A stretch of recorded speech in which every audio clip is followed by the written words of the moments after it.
I stared at the email in disbelief, my trembling fingers hovering over my keyboard. The subject line read, "Application for mailroom position," and the name attached made my heart skip. Michael Jensen, my older brother.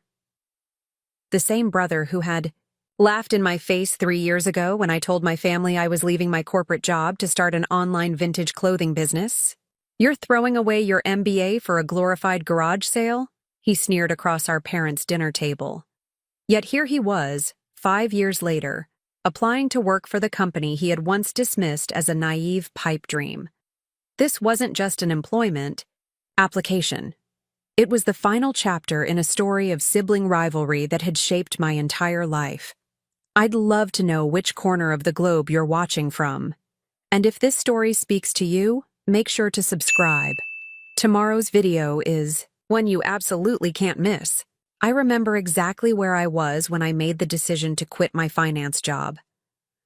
The 57th floor of the Morgan Stanley building in downtown Chicago, staring out at Lake Michigan from the corner office I had fought so hard to earn.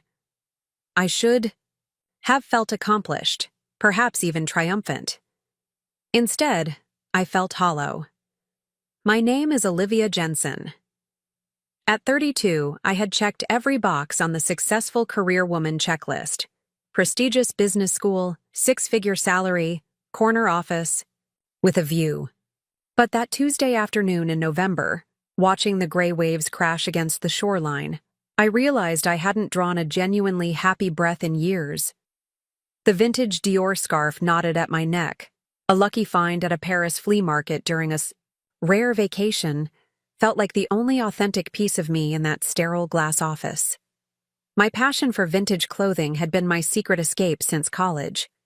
While my peers spent weekends at networking events, I hunted through estate sales and forgotten boutiques, building a collection that told stories of different eras and the women who had lived in them.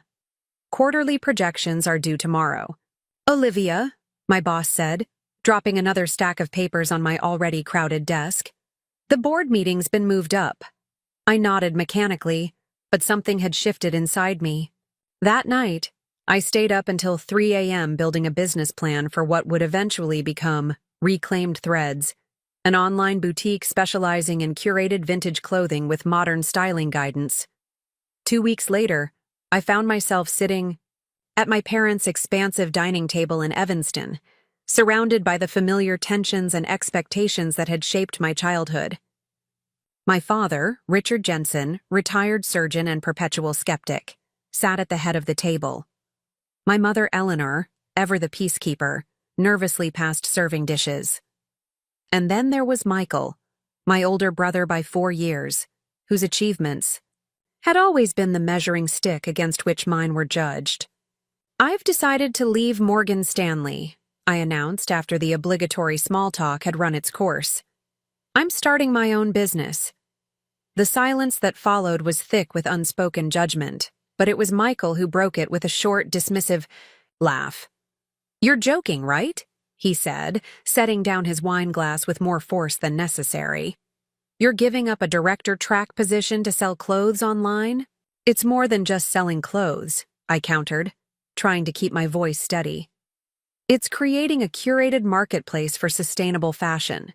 Vintage pieces with history and quality craftsmanship, styled for modern consumers who are tired of fast fashion."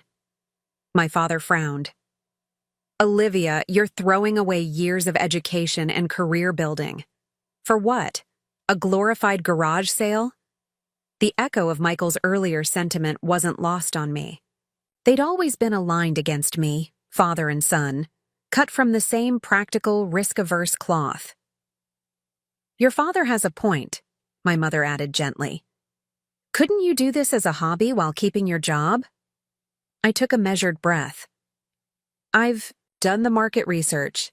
There's a growing demographic of consumers looking for sustainable, unique fashion with history. I've already built a prototype website and secured relationships with key estate liquidation companies." Michael leaned back in his chair, his expression a mixture of pity and condescension. "Oh, she's done market research," he mocked, making air quotes. "Liv, this isn't like you. You've always been the sensible one." Maybe that's the problem, I replied, meeting his gaze. I've always done what was expected. Harvard Business School because Dad went there. Finance because it was practical. I've spent my entire life following a path that was laid out for me. A path that's made you very successful, my father interjected. Financially successful, I corrected. But I'm not happy. Michael rolled his eyes. Happiness doesn't pay the mortgage. Actually, my mortgage is already paid off, I said quietly. I've been living well below my means and saving for this opportunity.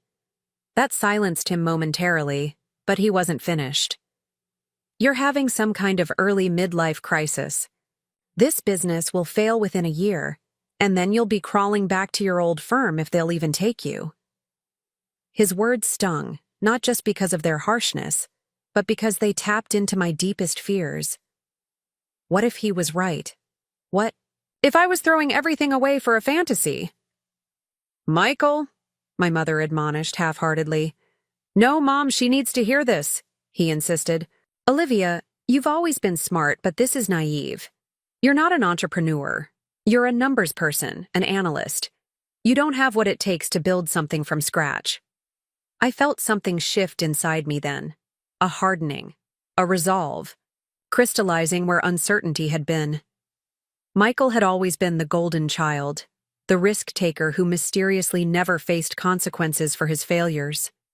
His startup had been funded by our father's connections. His MBA had been celebrated, with a new car. Meanwhile, my identical achievements had been met with nods and comments about how I was finally catching up to my brother. I guess we'll see, I said, placing my napkin beside my barely touched plate and standing up. I appreciate your concern, but my decision is made. I'm launching Reclaimed Threads next month. As I walked out of my parents' house that night, Michael followed me to my car. I thought for a moment he might offer an olive branch, some word of genuine support. Instead, he leaned against my car door, blocking my escape. You know what your problem is, Liv. You've always been jealous of my success. This little rebellion of yours isn't about vintage clothes or happiness. It's about trying to prove you can do something I haven't already done better. I looked at my brother, really looked at him, for the first time in years. His expensive suit couldn't hide the slight paunch forming at his waistline. His rehearsed confidence couldn't mask the faint scent of whiskey on his breath at 7 p.m. on a Tuesday. No, Michael, I replied quietly. My problem is that I've spent too long caring what you think of me. That ends tonight. A lot of love and effort went into bringing this story to life. If you're enjoying it, we'd be so grateful if you'd subscribe to our channel. Now, back to where we left off. The drive back to my loft apartment in Wicker Park was a blur of city lights and quiet tears. Michael's words echoed in my head, each syllable laced with the same dismissive tone he'd used throughout our lives. As I pulled into my parking space, I sat motionless for several minutes, letting the engine idle while I tried to process what had just happened. This wasn't just about tonight's dinner. This was about a lifetime of Michael undermining me at every important juncture. When I was accepted to Harvard, Michael had somehow managed to redirect my parents' attention by announcing he was dating the daughter of a prominent senator. When I graduated with honors, Michael showed up late to the ceremony, drawing attention as he slid into his seat with a dramatic whisper apology about an important meeting that couldn't be rescheduled. When I received my first major promotion at Morgan Stanley, Michael coincidentally closed a significant acquisition deal the very same week, ensuring my achievement remained firmly in his shadow. My phone buzzed with a text from my best friend, Zoe. How'd it go? Celebration drink at Harper's? I texted back. Rain check, need to regroup. 3 dots appeared immediately. That's bad? I'm coming over. No arguments, bringing wine. 30 minutes later, Zoe was sitting cross-legged on my living room floor, pouring generous glasses of Cabernet while I paced back and forth, recounting the dinner disaster. And then he had the nerve, the absolute audacity, To suggest I was jealous of him. I finished, finally collapsing onto my sofa. Zoe, with her characteristic directness, didn't offer platitudes. Your brother's an ass. This isn't news, Liv. Wasn't wrong. Zoe had witnessed the Michael and Olivia dynamic for over a decade, since our undergraduate days at Northwestern. As my roommate, she'd seen how I'd reshape my achievements to make them less threatening to my brother, how I'd downplay my successes to maintain family peace. But here's my question, she continued, swirling her wine thoughtfully. Why do you still care what he thinks? You're one of the sharpest financial minds I know. Your vintage collection is museum-worthy. You've saved enough to launch this business without outside funding. So why does Michael's opinion still matter? I stared into my wine glass, watching the liquid catch the light from my industrial pendant lamps. It's not that simple. Actually, it is, Zoe countered. You've spent your whole life in reaction mode, Liv. Everything you do is either to please your family or to prove them wrong. When are you going to do something purely for yourself? Her words hit with the force of truth. Even this business, as passionate as I was about it, was partially fueled by a desire to prove my worth. The realization left me feeling hollow. I think about that day in 7th grade sometimes, I said quietly. Zoe tilted her head, waiting for me to continue. The science fair. I'd built that solar-powered filtration system, spent months on it, won first place. I remember the photos. You were beaming. What I never told anyone was what happened when we got home. I took a deep breath, the memory still sharp after all these years. Michael destroyed it, claimed it was an accident. He tripped and fell into the display. But I saw him do it deliberately. When I tried to tell our parents, he convinced them I was being petty and jealous because his soccer team had won a regional championship that same weekend. Zoe's expression darkened. Jesus, Liv. That was the first time I understood how it would always be. Michael ascending, me adjusting. My parents always believed his version of events. And that's why you became the sensible one, Zoe said, understanding dawning in her eyes. If you couldn't outshine him, you'd be the responsible counterpoint to his risk-taking. I nodded. It was the only space left for me. Zoe set down her glass with deliberate care. Olivia Jensen, listen to me. Your brother has been living rent-free in your head for decades. It's time to evict him. She stood up and walked to my dining table where my laptop sat closed. Show me the business plan. For the next hour, I walked her through my vision for reclaimed threads. The curated collections, the sustainable focus, the stories behind each piece. The styling guidance that would help customers incorporate vintage pieces into contemporary wardrobes. As I spoke, I felt the weight of the dinner confrontation gradually lifting, replaced by the genuine enthusiasm I'd felt when first conceiving the business. This is brilliant, Zoe said finally. And you know what's not in this entire business? Plan? A single mention of Michael or what anyone in your family thinks. She was right. My business concept had been born from genuine passion, not sibling rivalry. So here's what we're going to do, Zoe continued, switching into the strategic mode that had made her a successful marketing executive. We're going to set a launch date. We're going to identify key milestones. And most importantly, we're going to establish some ground rules. Ground rules? Rule number 1. No more family discussions about the business until you have something concrete to show them. I nodded slowly. That's probably wise. Rule number 2. You don't measure your success against Michael's ever. Different businesses, different metrics. Agreed. Rule number 3, she said, her voice softening.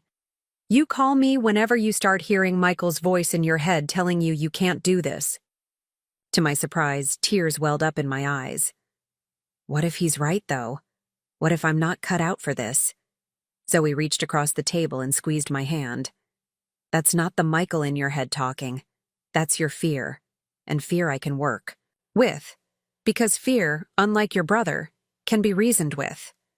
She was right. The fear of failure was real, but it wasn't insurmountable. The fear of never trying, of spending the rest of my life wondering what if, that was far worse. I'm going to need help, I admitted.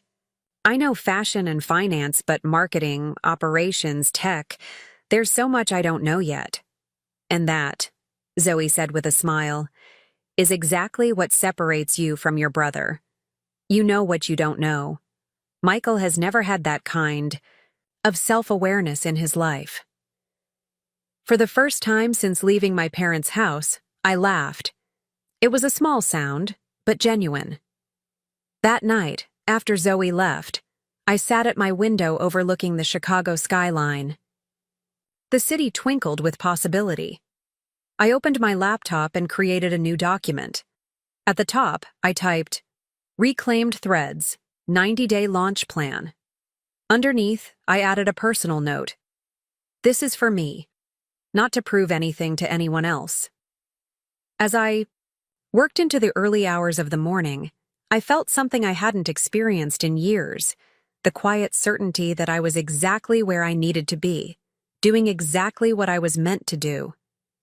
Michael's voice was still there in the back of my mind, doubtful and dismissive, but it was fainter now, drowned out by the sound of my own fingers typing decisively on the keyboard, crafting a future entirely of my own design. The next morning, I woke with a clarity I hadn't felt in years. My apartment was littered with evidence of the night before, sticky notes plastered across my kitchen island, spreadsheets printed and annotated, my whiteboard filled with business milestones and targets. I'd worked until 3 a.m., fueled by determination, and maybe a little spite. As I made my morning espresso, my phone buzzed with a text from my mother. "Your brother is concerned about you. Perhaps you should call him." Typical. Less than 12 hours after Michael had belittled my business concept, he was positioning himself as the concerned older brother, and my mother was enabling it. The old me would have called immediately, ready to reassure and placate. Today, I simply set my phone down without responding. Instead, I called Dina Morales, a former business school classmate who had left the corporate world to start her own successful PR firm. "Olivia Jensen," she answered warmly. "To what do I owe this unexpected pleasure? Please tell me you're finally leaving that soul-crushing finance job." "How did you know?" I laughed. "Because you're too creative to spend your life analyzing other people's business ideas instead of building your own." There was a pause. "Wait, are you serious? You're leaving Morgan Stanley?" 20 minutes later, I was giving Dina the full rundown of Reclaimed Threads over video chat. Unlike my family, she immediately grasped the vision. "The timing is perfect," she said, her PR instincts clearly engaged. "Sustainable fashion is exploding, and the vintage market is fragmented. No one's really established themselves as the premium curator in that space yet." "That's exactly what my market research showed," I said, relieved that someone finally understood. "But you'll need more than just a good concept," Dina cautioned. "You need a launch strategy that establishes your credibility immediately.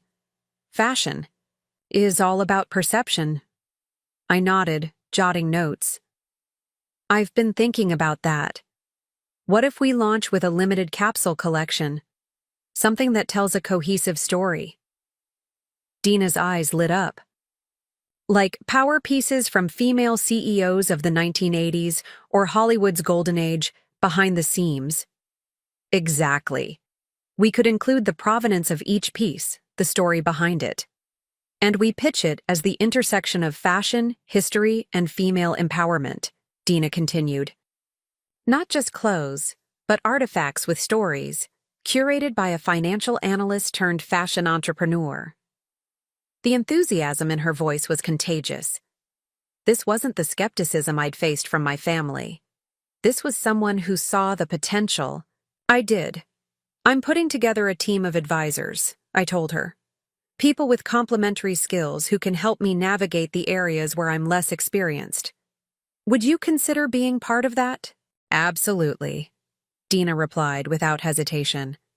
"But on one condition, You let me handle your personal brand alongside the business brand. Your brother isn't the only Jensen with a compelling story to tell. I felt a flicker of discomfort. I'd prefer to keep the focus on the business, not on family dynamics. Dina's expression softened. Olivia, your journey from finance to fashion is compelling on its own merits. I'm not suggesting we leverage your relationship with Michael. I'm suggesting we don't hide your impressive background because you're afraid of being compared to him. Her insight was unnervingly accurate. How many times had I downplayed my achievements to avoid the inevitable comparisons to Michael?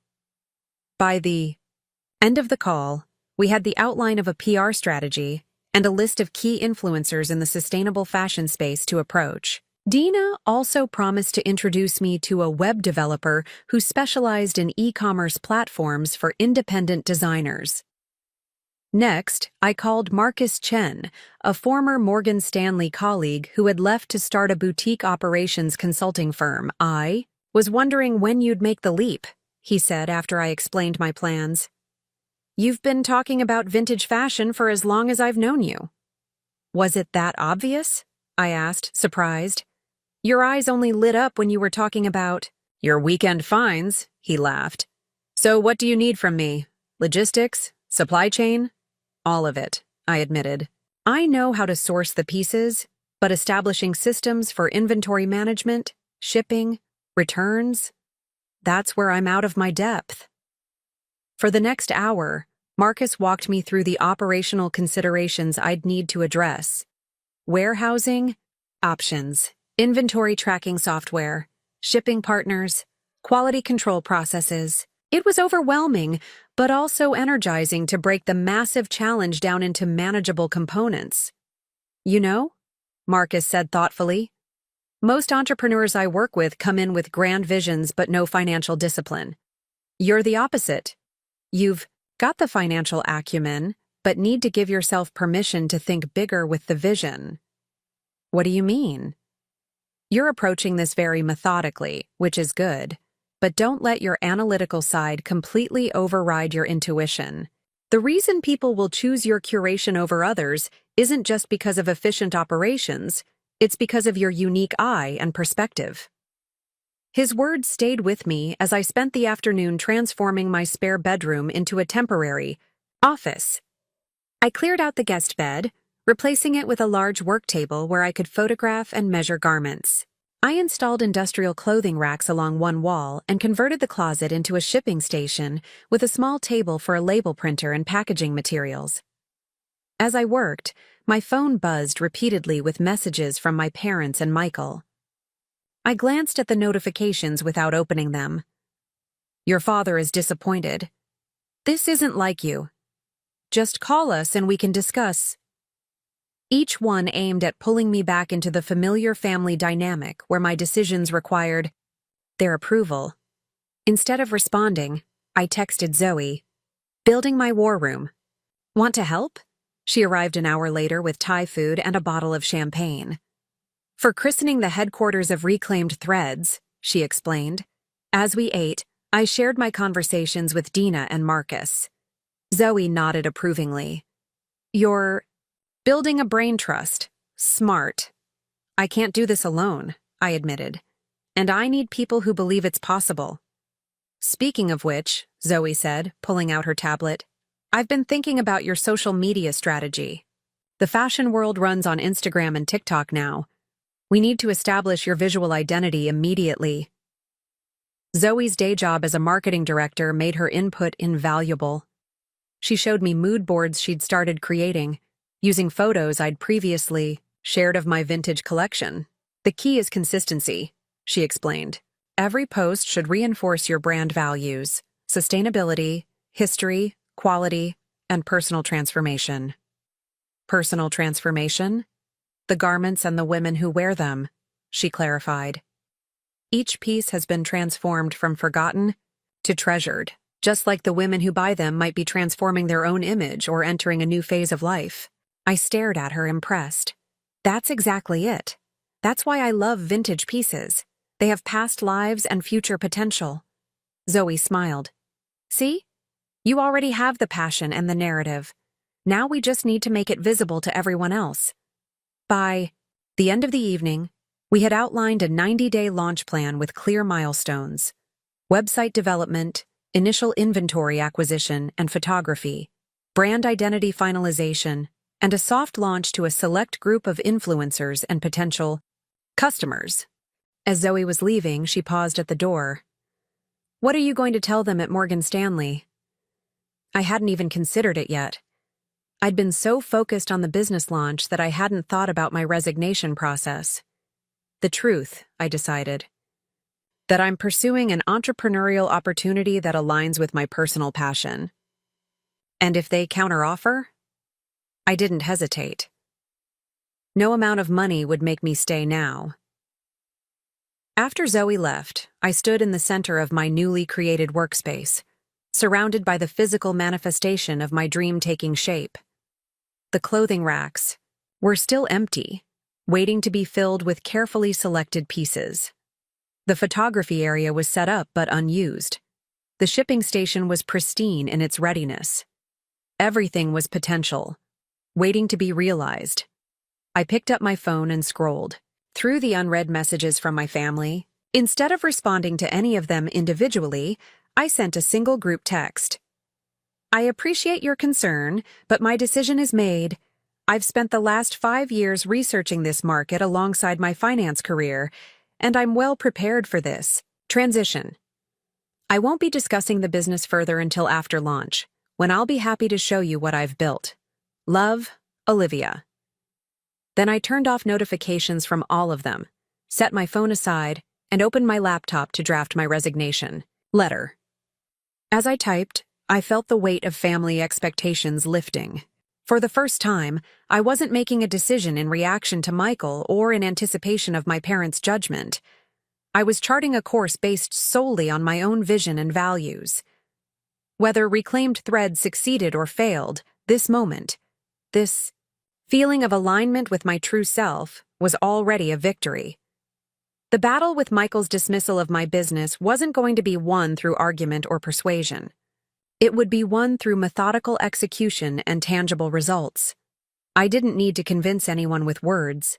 I would let my actions speak instead. 2 weeks later, I stood in the middle of a small warehouse space in Westtown, keys in hand, still somewhat in disbelief. What had once been a printing company's storage facility was now the official headquarters of Reclaimed Threads. The space wasn't glamorous. Concrete floors, exposed brick walls, utilitarian lighting. But it was mine, secured with a favorable 1-year lease thanks to a connection from Marcus. "So this is really happening," came a voice from behind me. I turned to see Zoe wheeling in a clothing rack draped with garment bags. "This is really happening," I confirmed, unable to keep the mix of excitement and terror from my voice. My last day at Morgan Stanley had been surreal. After 5 years of 60-hour weeks and unwavering dedication, my departure had been met with confusion from colleagues and a perfunctory exit interview with HR. My direct supervisor had seemed personally offended, as if my resignation were a critique of his leadership rather than a step toward my own fulfillment. "You're making a mistake, Olivia," he'd said as I turned in my company laptop. "The market for online boutiques is oversaturated. Most fail within 18 months. "I appreciate your concern," I'd replied, the phrase becoming my mantra when faced with doubt. "But I've done my research." Now, standing in my warehouse, I questioned whether my confidence had been misplaced. The space suddenly seemed cavernous, the task ahead monumental.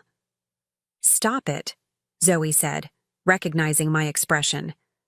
"I can literally see you second-guessing yourself. That ends now." She was right. Doubt was a luxury I could no longer afford. I had resigned from my job, invested a significant portion of my savings, and signed a lease. There was no turning back. "The movers will be here with the shelving and workstations in an hour," I said, consulting my phone. "The photographer's arriving at 3 to discuss the setup for product shots." Zoe nodded approvingly. "And the website development? Kickoff?" Meeting tomorrow morning. Dina connected me with a designer who specializes in fashion e-commerce. The next several days passed in a whirlwind of activity. Industrial shelving was assembled, clothing racks positioned, a small office area established in one corner with desks for me and the part-time assistant I planned to hire. A photography area was set up with professional lighting, backdrops, and a dedicated space for styling. My collection of vintage pieces, carefully preserved in my apartment over years, became the first items in inventory. Each evening, I returned to my apartment exhausted but exhilarated. There was a freedom in this work that I had never experienced at Morgan Stanley. Every decision was mine, every success and setback directly connected to my vision and execution. 1 week after securing the warehouse, I received an unexpected message from Talia Wong, a popular sustainable fashion influencer Dina had contacted on my behalf. Intrigued by your concept. Would love to see your curation in person. Available Thursday? I stared at my phone in disbelief. Talia had over 500,000 followers across platforms, and her endorsement could put Reclaimed Threads on the map immediately. Thursday was just 2 days away, and while I had begun organizing the inventory, the space was far from presentation ready. We'll make it happen, Dina assured me when I called her in a panic. This is too important to pass up. The next 48 hours were a blur of strategic chaos. I called in every favor I had accumulated in my years of networking. Marcus sent 2 of his operations consultants to help organize the inventory system. Zoe arrived with bags from the Container Store and spent hours creating a presentable reception area.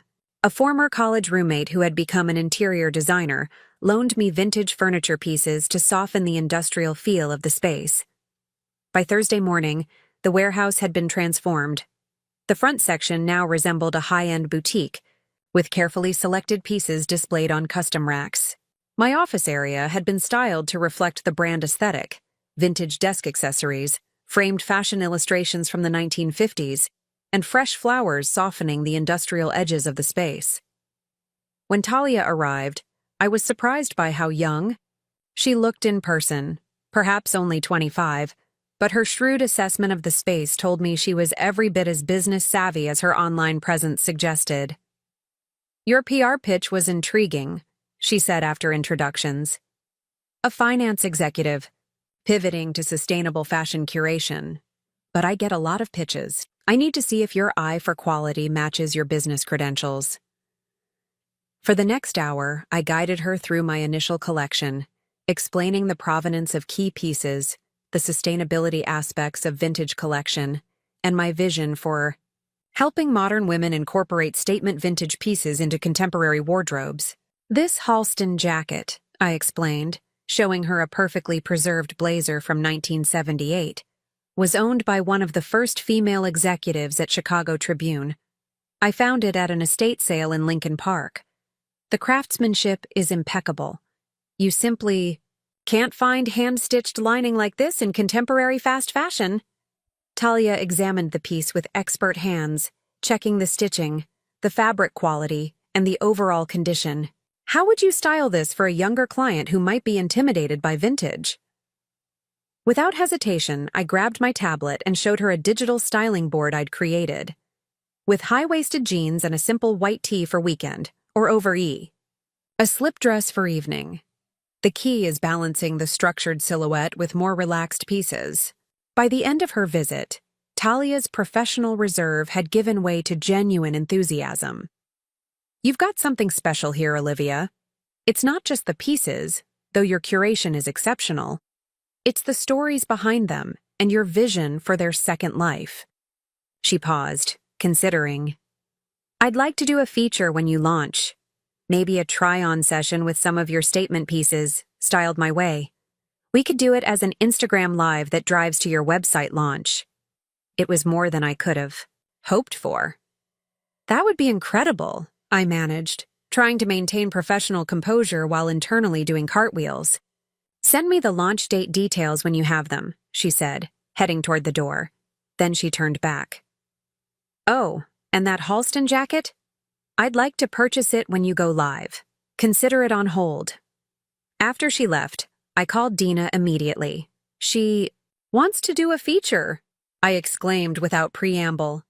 Instagram Live on launch day. Dina's excitement matched mine. This is huge, Olivia. Talia's audience is exactly our target demographic. We need to make sure the website is flawless for the traffic she'll drive. That conversation catalyzed a new wave of activity.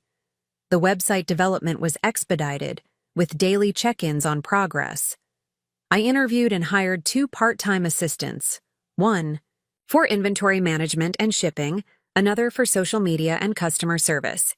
Every evening was spent photographing and cataloging new acquisitions, writing detailed descriptions that included each piece's history, condition, and styling suggestions. 3 weeks into the build-out, I received a text from my mother. Haven't heard from you in weeks. Your father and I are concerned. Michael says the vintage clothing market is oversaturated and highly competitive. Are you sure you've thought this through? Of course, Michael had appointed himself an expert on my business. I typed a measured response. Everything is on track. The website launches in 4 weeks. I'll send you the link when it's live. I hesitated, then added, and please tell Michael that his concern is noted, but unnecessary. I've been researching this market for 5 years. It was the most direct I'd ever been about Michael's habit of undermining me. My thumb hovered over the send button for several seconds before I finally pressed it. There was no going back now, in more ways than one. That evening, as I was locking up the warehouse, my phone rang. The screen displayed Michael Jensen. I stared at it, surprised.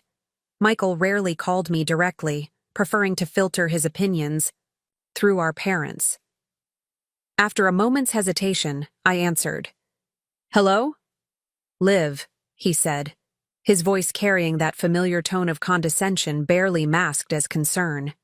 Mom's worried about you, says you're not returning calls. I've been busy, I replied simply. Building a business takes time. About that, he continued, I've been looking into the vintage market. It's more complex than you might realize. The valuation metrics, the scalability challenges. Michael, I interrupted, surprising both of us. I appreciate your concern, but I've been studying this market for years. This isn't an impulse decision. I'm just trying to help, he protested. I have experience with startups that you don't have. Different industries, different business models, I said firmly. But thank you. I need to go now. I ended the call before he could respond, a small act of self-assertion that felt monumental. As I walked to my car, I realized something important. For the first time, I hadn't felt that familiar twist of anxiety when confronted with Michael's doubt. Instead, I had felt something new, the quiet confidence that comes from doing the work, from building something real instead of just talking about it. The implementation phase of Reclaimed Threads was well underway, transforming my vision from concept to reality. With each rack filled, each vintage piece cataloged, each website function tested, I was creating tangible proof that would speak louder than any argument I could make to my doubting family. Success would be the ultimate response to Michael's dismissal. And for the first time, that success felt not just possible, but inevitable. The Reclaimed Threads website was scheduled to launch on a Tuesday morning, exactly 8 weeks after I had quit Morgan Stanley. The night before, I sat alone in my warehouse office, surrounded by the evidence of my transformation, racks of meticulously restored vintage pieces, each photographed, measured, and cataloged, shipping supplies neatly organized, marketing materials, ready for distribution. My laptop displayed the website in preview mode, elegant, intuitive, and conveying exactly the aesthetic I had envisioned. The landing page featured a black and white photograph of me, reluctantly taken at Dina's insistence, standing amidst a collection of vintage garments, with the tagline, "Every piece tells a story. What will yours be?" I had spent the day double-checking. inventory, confirming details with Talia for her Instagram Live the following week, and finalizing email sequences with Zoe. Now, with nothing left to prepare, doubt crept in. What if no one visited the site? What if they visited but didn't purchase? What if Michael had been right all along? My phone buzzed with a text from Zoe. "Stop overthinking, get some sleep. Tomorrow we make history." I smiled, wondering how she always seemed to know exactly what I was thinking.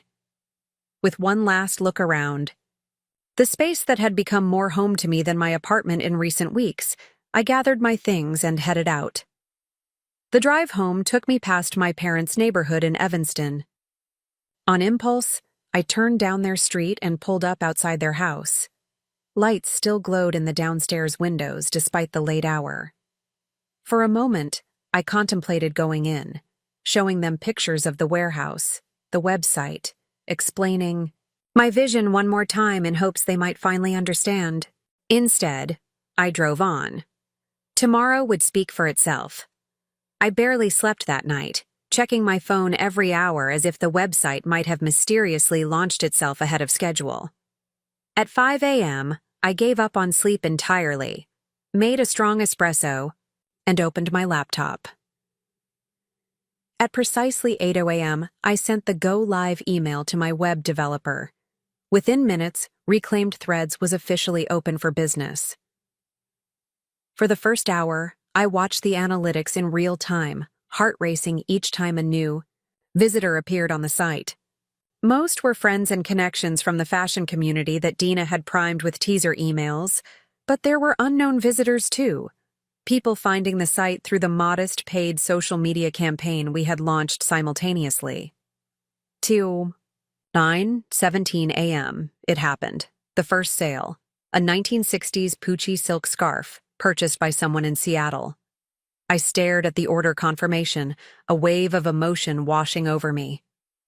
Someone I didn't know had valued my curation enough to spend $175 on a piece I had personally selected, restored, and presented.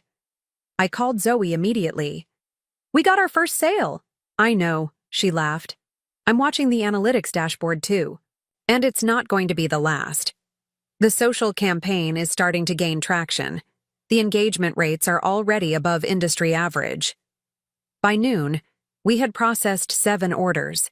By closing time, the total had reached 23, with an average order value well above what we had projected.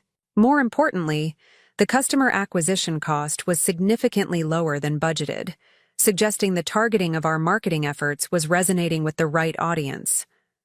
I stayed late at the warehouse that night, personally packaging each order with the care I had always imagined: acid-free tissue paper, handwritten thank you notes describing the provenance of each piece, elegant branded boxes tied with grosgrain ribbon.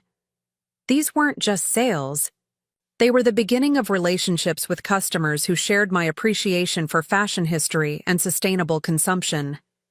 The following days brought continued steady growth. Each morning, I arrived at the warehouse to find new orders awaiting fulfillment. Each evening, I left with the satisfaction of having connected unique pieces with new owners who would give them second lives. More encouraging than the sales were the emails from customers, women who described falling in love with the stories behind their purchases, who sent photos of themselves wearing their vintage finds styled in modern, personal ways. 1 week after launch, Talia's Instagram Live session created the spike in traffic we had anticipated. She spent an hour at the warehouse, trying on pieces from our Power Dressing Through the Decades collection, sharing the stories behind each garment with her followers, and modeling how she would style them for contemporary settings. "What makes Reclaimed Threads different?" she told her audience as she twirled in a 1950s Dior cocktail dress, "is that Olivia isn't just selling clothes. She's curating pieces of fashion history and making them relevant for today. Each piece comes with documentation of its provenance and personalized styling advice." The response was immediate and overwhelming. Within an hour of the live stream ending, we had received more orders than in the entire previous week combined. By the following morning, several key pieces had sold out completely, including the Halston jacket Talia had reserved during her first visit. 2 weeks after launch, we were featured in Chicago Magazine's Innovators to Watch column. The photographer captured me in the warehouse, surrounded by vintage treasures, looking far more confident than I felt. The article highlighted my unusual career trajectory from finance executive to fashion entrepreneur, casting it as a deliberate evolution rather than the emotional leap of faith it had sometimes felt like. Jensen brings her analytical mindset to the often intuitive world of fashion curation, the writer observed, creating a business model that balances passion with pragmatism. I sent the article to my parents without comment, the first direct communication I had initiated since the group text announcing my decision weeks earlier. My father responded first. Saw the article. The warehouse looks professional. Call when you have time. Not exactly effusive praise, but from my father, it was tantamount to a standing ovation. My mother's response came later that evening. Very impressive, dear. Your brother mentioned he might stop by your shop sometime to see what you've created. I felt a familiar tension at the mention of Michael, but it was duller now, muted by the tangible success I was experiencing. Let him come. Let him see what I had built from the glorified garage sale he had mocked. The most unexpected early victory came 3 weeks post-launch, when I received an email from Miranda Holloway, fashion editor at Vogue. She had purchased a rare 1970s Yves Saint Laurent blazer from our collection and was impressed not only with the piece itself, but with the detailed history I had included. Tracing its journey from the original owner, a prominent Chicago philanthropist, through various private collections. I'm working on a feature about the sustainability movement in fashion, she wrote. Would you be willing to be interviewed about your approach to vintage curation as a form of conservation? The resulting phone interview lasted nearly 2 hours, with Miranda particularly interested in my perspective on the intersection of fashion history and modern sustainability concerns. What you're doing isn't just commerce, she said toward the end of our conversation. It's the preservation of fashion, heritage that might otherwise be lost. When the article appeared online the following week, with a print version scheduled for the upcoming issue, it included a full paragraph about reclaimed threads, describing it as a thoughtful new voice in the vintage market, blending scholarly appreciation for fashion history with accessible modern styling. I printed the article and pinned it to the bulletin board in my office, a tangible reminder on difficult days that what I was building had value beyond mere commercial success. The 1-month mark brought our first financial review. Seated at the conference table in my office with Zoe and Marcus, I reviewed the spreadsheets with the same analytical rigor I had once applied to corporate acquisitions. Revenue is 32% above projections, I noted, unable to keep the satisfaction from my voice. Customer acquisition cost is 17% below budget, and our retention rate for repeat customers is already at 28%. These are exceptional numbers for a launch phase, Marcus confirmed. Most e-commerce startups don't see this kind of customer retention until at least 6 months in. And the press coverage has been invaluable, Zoe added. We've had over 40 media mentions without spending $1 on PR beyond Dina's consulting fee. The data confirmed what I had begun to feel intuitively. Reclaimed Threads wasn't just surviving, it was thriving. We were connecting with exactly the audience I had envisioned. Educated women with disposable income who valued sustainability, craftsmanship, and the stories behind their purchases. As we wrapped up the meeting, I felt a quiet pride that was entirely different from the validation I had sought at Morgan Stanley. This success was mine in a way my corporate achievements had never been, built from personal passion, fueled by conviction when others doubted, shaped by a vision that was uniquely my own.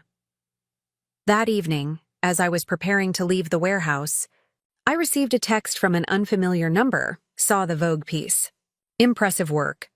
Thinking of adding a vintage component to our spring collection. Would value your input as a consultant. Let me know if you are interested. Eliza Chen, Design Director, Norden Apparel. Norden was one of the most respected sustainable fashion brands in the country, known for their commitment to ethical production and innovative design. A consulting arrangement with them would not only provide additional revenue, but would position Reclaimed Threads as an authority in the vintage fashion space. I forwarded the text to Dina with a simple message. "Is this real?" Her response came immediately. 100% real. Eliza and I worked together years ago. She doesn't offer consulting gigs lightly. This is huge. As I drove home that night, I realized how far I had come in just a few short months. From the uncertainty and fear that had followed my dinner with Michael and my parents, to this moment of validation from one of the most respected names in sustainable fashion. It was more than I had dared to hope for so quickly. These early victories weren't just about business success, though. The numbers were certainly encouraging. They were confirmation that I had been right to trust my own vision, despite the doubts of those closest to me. Each sale, each media mention, each industry recognition was a quiet rebuke to Michael's dismissal of my business as a glorified garage sale. I hadn't set out to prove him wrong. I had set out to build something I believed in. But the evidence that I was succeeding certainly made his dismissal easier to bear. The 2-month anniversary of Reclaimed Threads' launch coincided with the beginning of Chicago's prestigious Fashion Focus Week.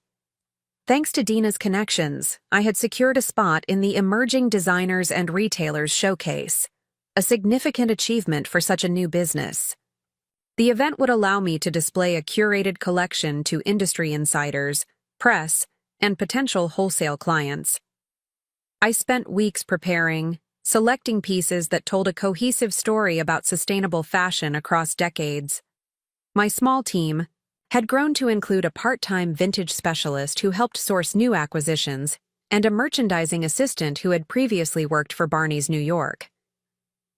The morning of the showcase, I arrived at the venue early to oversee the setup of our display. The space looked exactly as I had envisioned. Clean, modern fixtures contrasting with the textural richness of vintage pieces, large format photographs showing styling possibilities, and an iPad station where attendees could browse our digital catalog. "This looks incredible," Zoe said, arriving with coffee for both of us. "Professional, distinctive, and perfectly aligned with the brand." I was scanning the room, mentally checking off final preparations, when I froze. Among the crowd of designers and vendors setting up their displays was a familiar figure. Michael, in an impeccably tailored suit, directing a team of assistants as they arranged banners and product displays at a booth directly across from mine. "What is he doing here?" I whispered to Zoe, unable to mask my shock. "Who?" Zoe followed my gaze, her expression darkening. "Your brother. I didn't know Jensen Capital had a fashion division." "They don't," I said, confusion giving way to a sinking feeling. "At least they didn't 8 weeks ago." Michael looked up then, catching my eye across the room. His smile was confident, almost smug, as he excused himself from his team and made his way toward me. "Olivia," he greeted, leaning in for an air kiss that I reluctantly returned. "What a coincidence finding you here." "Is it?" I asked, unable to keep the edge from my voice. "What exactly is Jensen Capital doing at Fashion Focus Week?" "Oh, we've expanded," he said casually. "After our conversation about your business, I did some research into the sustainable fashion market. Turns out there's significant investment potential in the space. We've launched a new division, Jensen Sustainable Ventures." I stared at him, momentarily speechless. "You launched a sustainable fashion investment division because I started a vintage clothing business?" Michael laughed, the sound calculated to make me feel paranoid for the suggestion. "Don't be dramatic, Liv. The division has been in development for months. Your little shop was just a timely reminder to finalize the launch." Before I could respond, a young woman approached, clipboard in hand. "Mr. Jensen?" The press coordinator is asking when you'll be available for interviews. Tell them I'm free whenever they're ready, Michael replied smoothly. My sister and I were just catching up. After the assistant departed, he turned back to me. You should stop by our booth later. We're announcing our first portfolio company. Today, Nouveau Vintage. They're doing something similar to your concept, but at scale. E-commerce platform connecting vintage sellers nationwide, backed by our capital and operational expertise. The calculated precision of the attack was breathtaking. Not only had Michael positioned himself in the exact industry he had ridiculed me for entering, but he had funded a direct competitor with a similar concept to reclaimed threads, deliberately timed to overshadow my Fashion Focus Week debut. Fascinating timing, I said, fighting to keep my voice steady. Especially since you told me the vintage market was oversaturated and unsustainable just 3 months ago. Did I? Michael affected a look of innocent confusion. Well, further. Research changed my perspective. That's the difference between us, Liv. I'm always willing to evolve my thinking based on market data. With that parting shot, he returned to his booth, leaving me standing rigidly in place, a tight smile frozen on my face for the benefit of anyone watching. Zoe materialized at my side immediately. I heard everything. What an unbelievable... Not... Here! I cut her off, conscious of the industry professionals beginning to fill the space. We have a showcase to run. Despite my outward composure, my mind was racing. This wasn't a coincidence or a sudden business decision. This was deliberate. Michael had seen my early success and couldn't tolerate it. Just as he had done throughout our childhood, he was positioning himself to overshadow my achievement, to claim the territory I had staked out as his own. But unlike my childhood science fair project, reclaimed threads couldn't be easily knocked over and dismissed as an accident. I had built something real, with a growing customer base and industry recognition. Michael might have capital and connections, but he didn't have my years of research, my carefully cultivated expertise, or my authentic passion for vintage fashion, as E. The showcase opened to attendees. I forced myself to focus. Each conversation with a potential client or press contact became an opportunity to demonstrate the depth of knowledge and genuine enthusiasm that set reclaimed threads apart. I spoke about the history of particular designers, the evolution of sustainable practices in fashion, the stories behind specific garments in our collection. Throughout the day, I couldn't help noticing the steady stream of visitors to Michael's booth. His team was distributing glossy press kits and promotional items with the Jensen Sustainable Ventures logo. Occasionally, I caught him watching me from across the room, gauging my reaction to his intrusion. During a brief lull, Miranda Holloway from Vogue stopped by my display.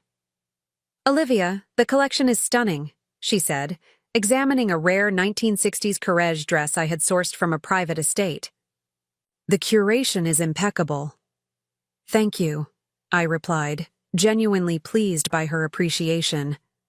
I was hoping to show how certain vintage pieces anticipated contemporary sustainability concerns, like this dress, which used innovative synthetic materials, designed for durability and longevity, the opposite of today's fast fashion. Miranda nodded appreciatively.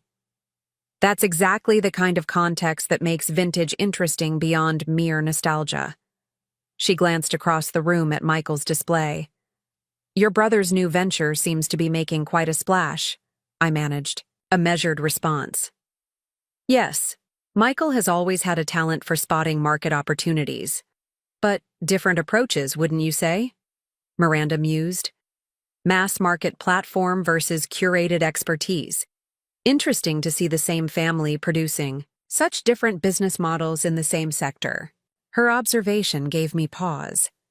Where I had seen only Michael's attempt to overshadow me, Miranda had identified a fundamental distinction between our approaches, one that might actually work to my advantage.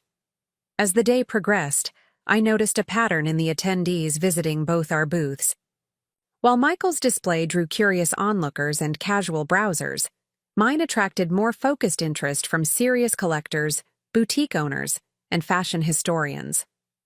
The very people whose business would be most valuable to reclaimed threads recognized the difference between a capital-fueled platform and a knowledge-driven curation service. By late afternoon, I had collected contact information from 3 high-end boutiques interested in consignment arrangements and had scheduled meetings with 2 private collectors seeking specific acquisitions. More importantly, I had confirmed a follow-up feature with Miranda about the historical significance of sustainable materials in vintage fashion. As the showcase wound down, Michael approached my booth again, his expression confident. "Impressive turnout today," he observed. "Jensen Sustainable Ventures has already signed partnership agreements with 6 regional vintage suppliers for our Nouveau Vintage platform." "Congratulations," I replied evenly. "It sounds like a very different business model from mine." "More scalable," he countered immediately. "More attractive to investors. The individual curator approach has charm, but limited growth potential." "Perhaps," I acknowledged, surprising him with my lack of defensiveness. "But different customers seek different experiences. Some want convenience and breadth, others want expertise and curation." Michael studied me, seemingly thrown by my composed response. He had clearly expected either heated confrontation or visible distress, my typical reactions to his provocations. My calm analysis of market segmentation left him momentarily without a ready retort. "Mom and Dad are having their anniversary dinner next weekend," he said, changing tactics. "They're hoping you'll attend, though they understand if you're too busy with your boutique." The slight pause before boutique was deliberate, meant to diminish. I recognized the familiar strategy. When direct competition failed to provoke the desired reaction, Michael would invoke family dynamics, positioning himself as the dutiful son while painting me as the difficult daughter, too consumed with proving myself to fulfill family obligations. "I'll be there," I said simply. "Please let them know I'll bring wine from that vineyard in Sonoma they enjoyed last summer." Again, my straightforward response seemed to unbalance him. He nodded, made a non-committal comment about seeing me there, and returned to his team. After he left, Dina appeared at my side. "Your brother is nothing if not predictable," she observed dryly. "Though I have to admit, launching a competitive venture is more dramatic than even I expected."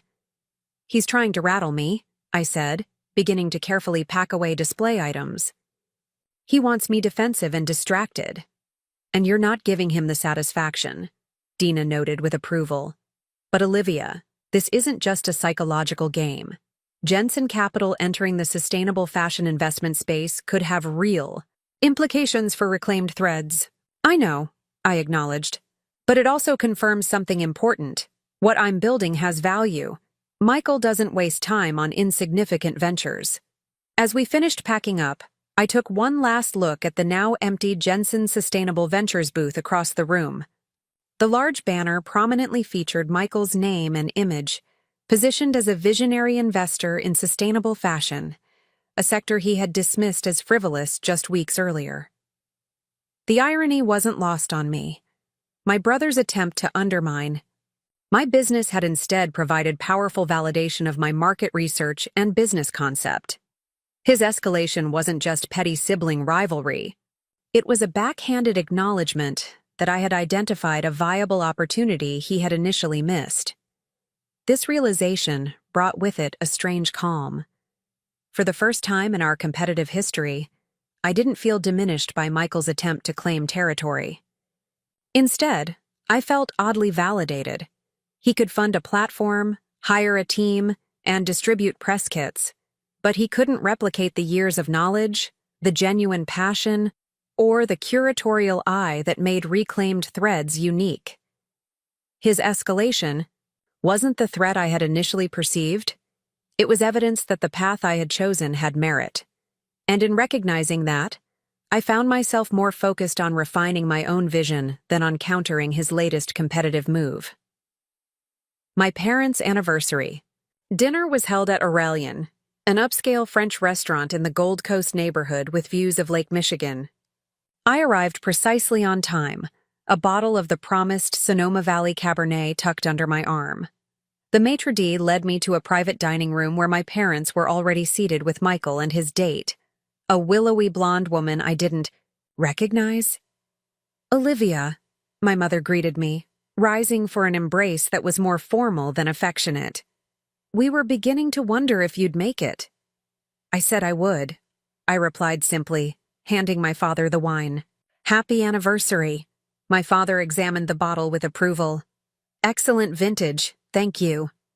I took the empty seat across from Michael, who introduced his companion as Vanessa, head of PR for Jensen Sustainable Ventures.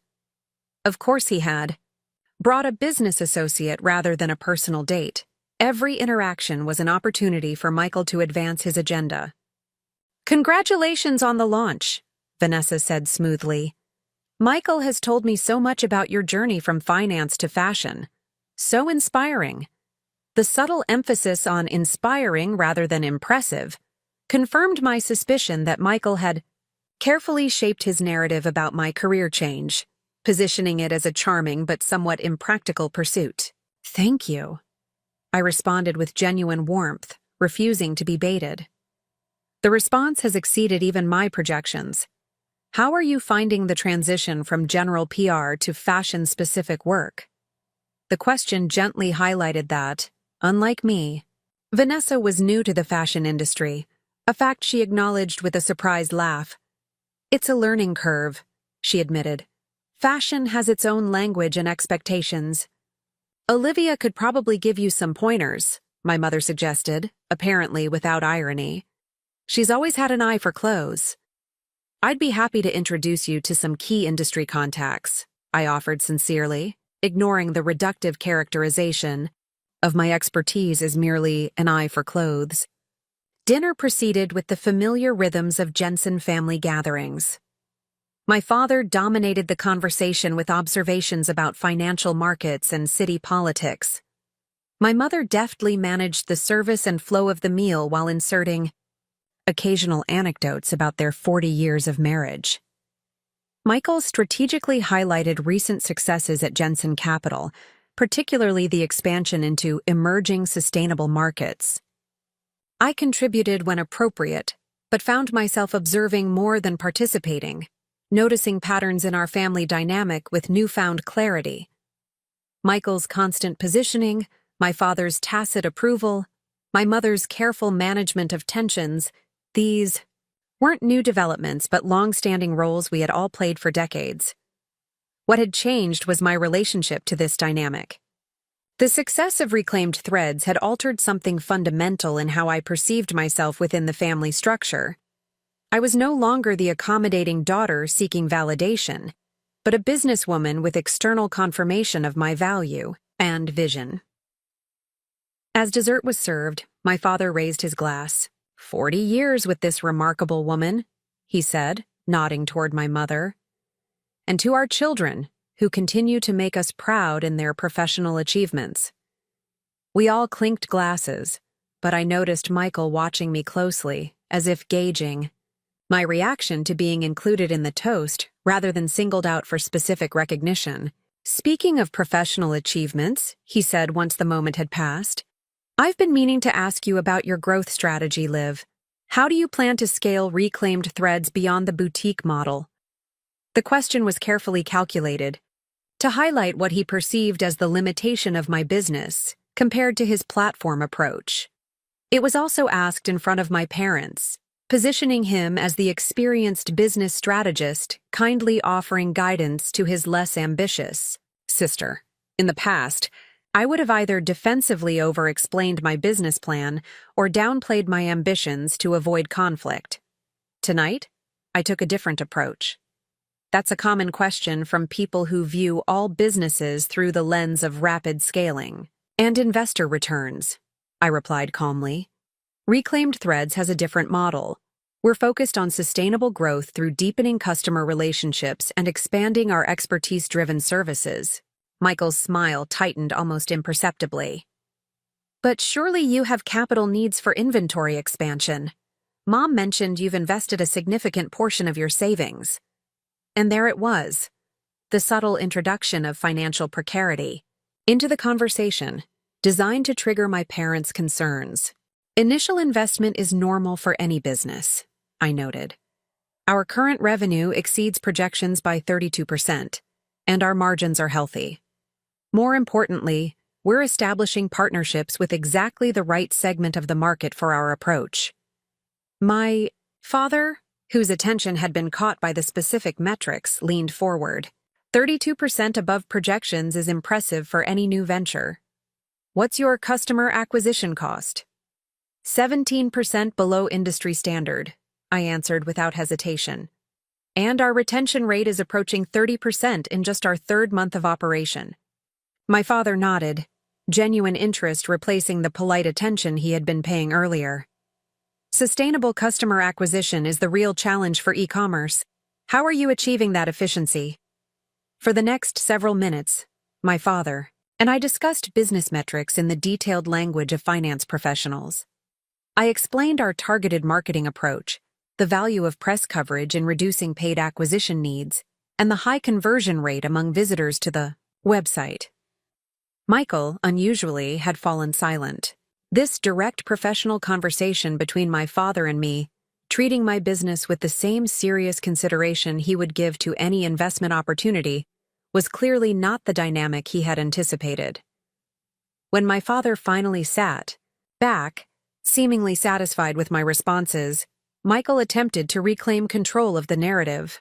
All promising early indicators, he acknowledged with the air of an experienced judge, similar to what we're seeing with Nouveau Vintage, though of course at a different scale. Our platform model allows for much faster expansion across markets. Different approaches serve different segments, I replied, echoing my observation from the showcase. Reclaimed Threads isn't competing with mass market platforms. We're establishing authority in expert curation for collectors and discriminating buyers. An interesting niche, Michael said, the word niche carrying clear implications of limitation. A focused strategy, I corrected pleasantly. Not every business needs to be everything to everyone. My mother, sensing the growing tension beneath our polite exchange, attempted to change the subject. Olivia, we saw that article about you in Chicago Magazine. The photographs were lovely. Thank you, I replied. The Vogue feature next month should bring even more visibility. Michael's fork paused halfway to his mouth. Vogue? Yes, I confirmed, unable to entirely suppress a smile at his obvious surprise. They're doing a piece on sustainable fashion. Pioneers! Reclaimed Threads will be featured alongside several established brands.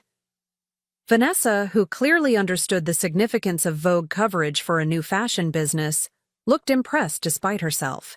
That's quite an achievement for a startup. Olivia has always had good media relationships, Michael interjected smoothly, attempting to reframe my success as a public relations achievement rather than recognition of business merit. I let the comment pass without correction, recognizing it as another attempt to diminish what he couldn't directly challenge. As we finished dessert and coffee, my father asked the question that had likely been his primary motivation for this family. Dinner. So what's next for both of you? Michael, you mentioned expansion plans for Jensen Sustainable Ventures? Michael launched into a detailed outline of his division's growth targets, emphasizing capital deployment and regional expansion. The subtext was clear. His business was about scale and financial returns, measurable markers of success that our father had always valued. When he finished, my father turned to me. And reclaimed Threads? 5 months ago, I might have downplayed my ambitions or framed them in terms that mirrored Michael's focus on conventional metrics. Tonight, I chose honesty. We're focusing on 3 growth areas, I explained. First, expanding our authentication and appraisal services for private collectors.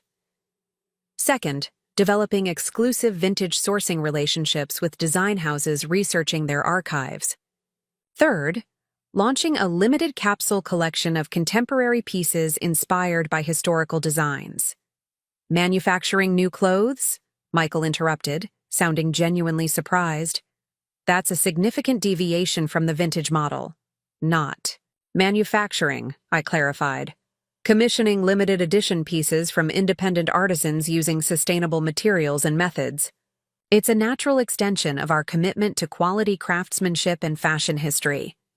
That sounds more like a curator becoming a creator, my father observed thoughtfully. Exactly, I agreed, pleased that he had grasped the concept so quickly.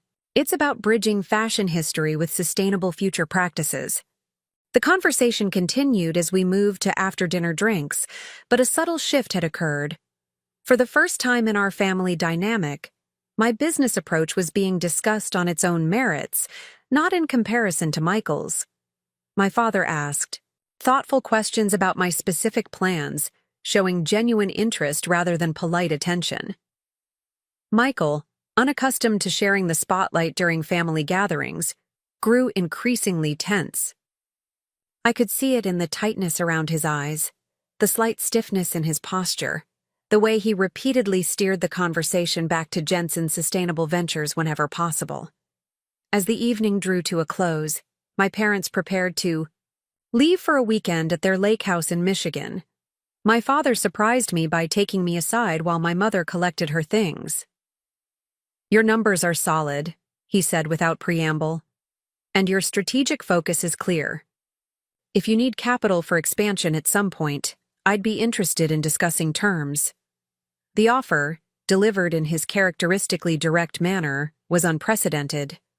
My father had never offered to invest in any venture of mine, always maintaining that I needed to make my own way professionally.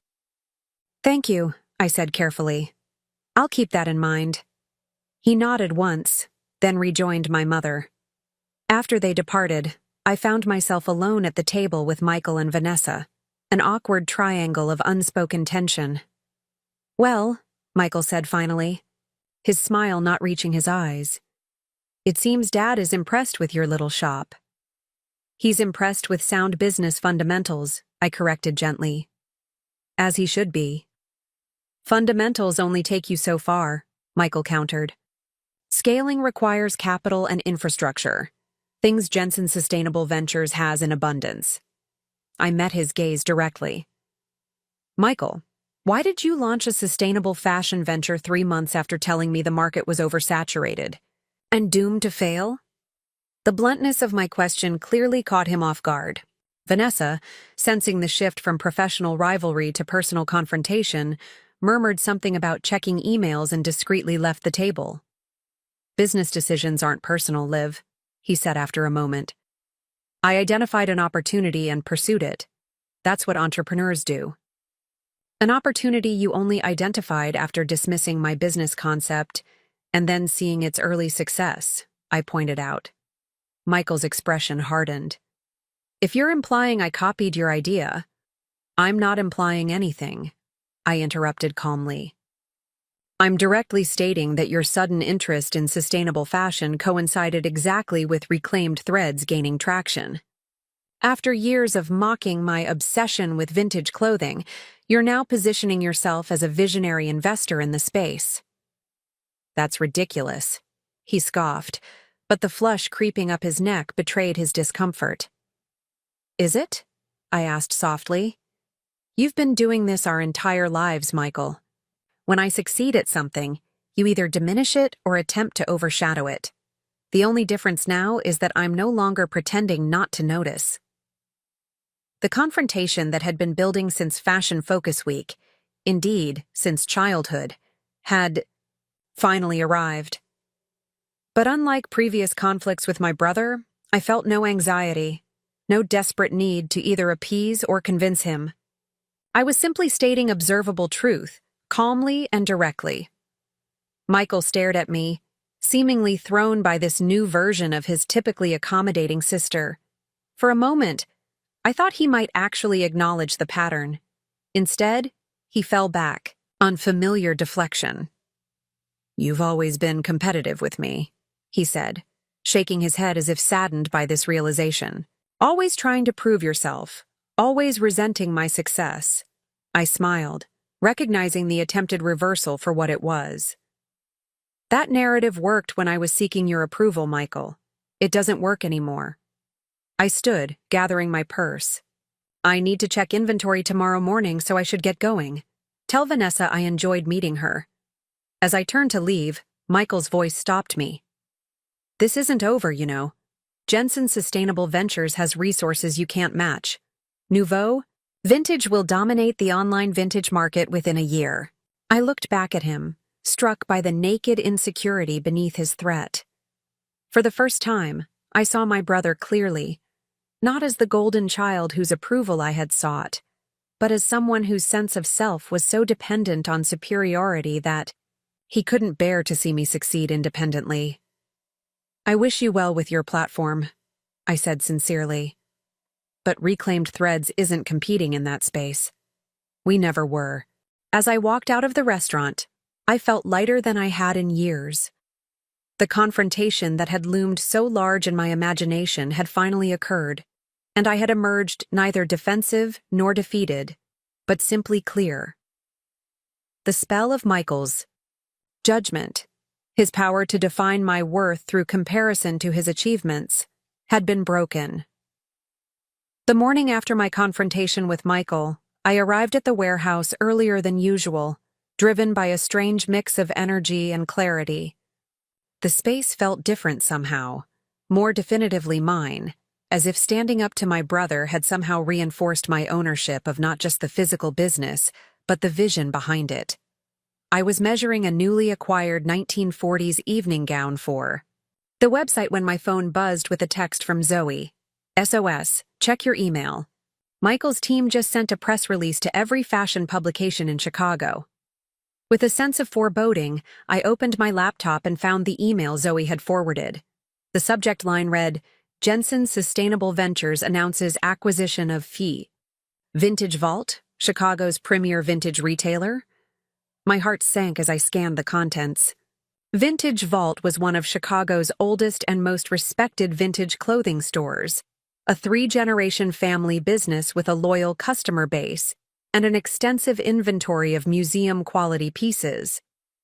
The press release highlighted Michael's commitment to preserving fashion heritage through strategic investment in established vintage enterprises, and announced plans to integrate Vintage Vault's inventory and expertise into the Nouveau Vintage platform. The timing and targeting couldn't have been more deliberate. Michael had acquired my most significant local competitor less than 12 hours after our confrontation, positioning Jensen Sustainable Ventures as the savior of a beloved Chicago institution rather than a corporate interloper. The phone rang. Dina, undoubtedly having seen the same press release. Have you seen it? She asked without preamble. Just now, I confirmed, my voice steadier than I expected. Vintage Vault. Smart move. It's a direct challenge, Dina said, her PR instincts immediately identifying the strategic implications. He's not just entering your space anymore. He's claiming the heritage and community credibility that would normally take years to build. She was right. By acquiring Vintage Vault, Michael had instantly positioned Nouveau Vintage as the continuation of a Chicago tradition rather than a corporate newcomer. The family that had owned Vintage Vault for decades was beloved in the local fashion community, their store a landmark for collectors and enthusiasts. The question is, Dina continued, how do we respond? Silence could be interpreted as defeat, but a direct counter could seem petty or defensive. I found myself staring at the rack of carefully restored vintage pieces I had selected for a special collection. Each garment represented hours of research, meticulous authentication, and thoughtful preservation, the kind of hands-on expertise that couldn't be acquired through corporate takeover. We don't counter, I said, the strategy crystallizing as I spoke. We continue. Today, we published that blog post about fashion preservation techniques that we've been working on. Tomorrow, we go ahead with the collector's workshop as planned. We stick to our expertise-driven approach and let Michael play his game of acquisitions. No acknowledgement of the Vintage Vault acquisition at all? Dina sounded skeptical. When appropriate, we congratulate them publicly and sincerely, I clarified. Vintage Vault deserves respect for their legacy, but we don't shift our strategy or messaging in reaction. That's exactly what Michael wants, to force us into a defensive position. After ending the call, I sat at my desk, thinking through the implications of Michael's move. The acquisition of Vintage Vault wasn't just a business maneuver, it was a personal statement, his response to my refusal to be intimidated at dinner the night before. By acquiring a vintage retailer with 3 generations of history, he was explicitly challenging my claim to fashion expertise and community connection. But as I considered the situation more deeply, I began to see the opportunity within the challenge. Michael's high-profile acquisition would bring mainstream attention to vintage fashion in Chicago, potentially expanding the overall market rather than simply redistributing existing customers. More importantly, his corporate approach to vintage retail would likely create space for reclaimed threads to further differentiate our more personal, curatorial model. I spent the morning drafting a careful public statement congratulating Vintage Vault on their new chapter and acknowledging their important role in Chicago's fashion history. The message was genuine in its respect for the family business, while subtly emphasizing the value of personal curation and expertise in vintage collection, reclaimed thread's key differentiator. By mid-afternoon, the story had been picked up by local business publications and fashion blogs. Some directly contrasted Michael's platform-based approach with Reclaimed Thread's curatorial model, positioning us as complementary rather than competitive businesses serving different segments of the vintage market.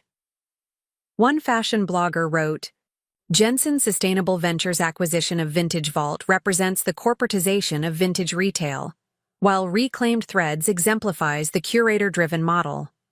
Both approaches have merit, but they serve fundamentally different customer needs and experiences."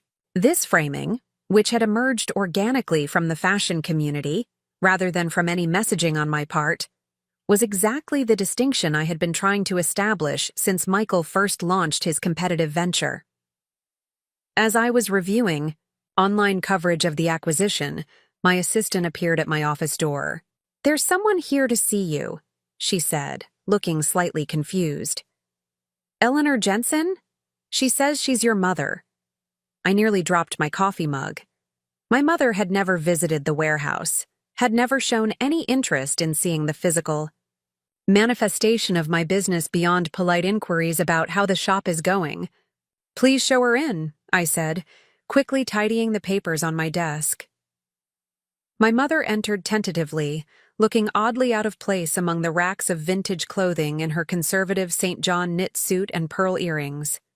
She carried a shopping bag from a high-end department store and seemed uncharacteristically hesitant.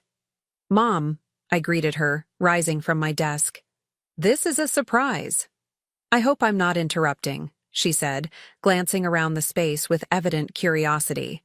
"Your father and I were supposed to leave for Michigan this morning, but I decided to stay behind for a day. I wanted to see your business for myself." The simple admission that she had altered plans to visit my warehouse was so unprecedented that I found myself momentarily at a loss for words. "I'd be happy to show you around," I finally managed. "Would you like some coffee or tea first?" She declined politely, and I gave her the tour I had given dozens of clients and industry visitors over the past months, explaining our inventory organization, our authentication processes, our approach to restoration and preservation. To my surprise, she asked thoughtful questions about the provenance of specific pieces and the stories behind them. When we reached my office, she set down the shopping bag she had been carrying and removed a garment carefully wrapped in tissue paper.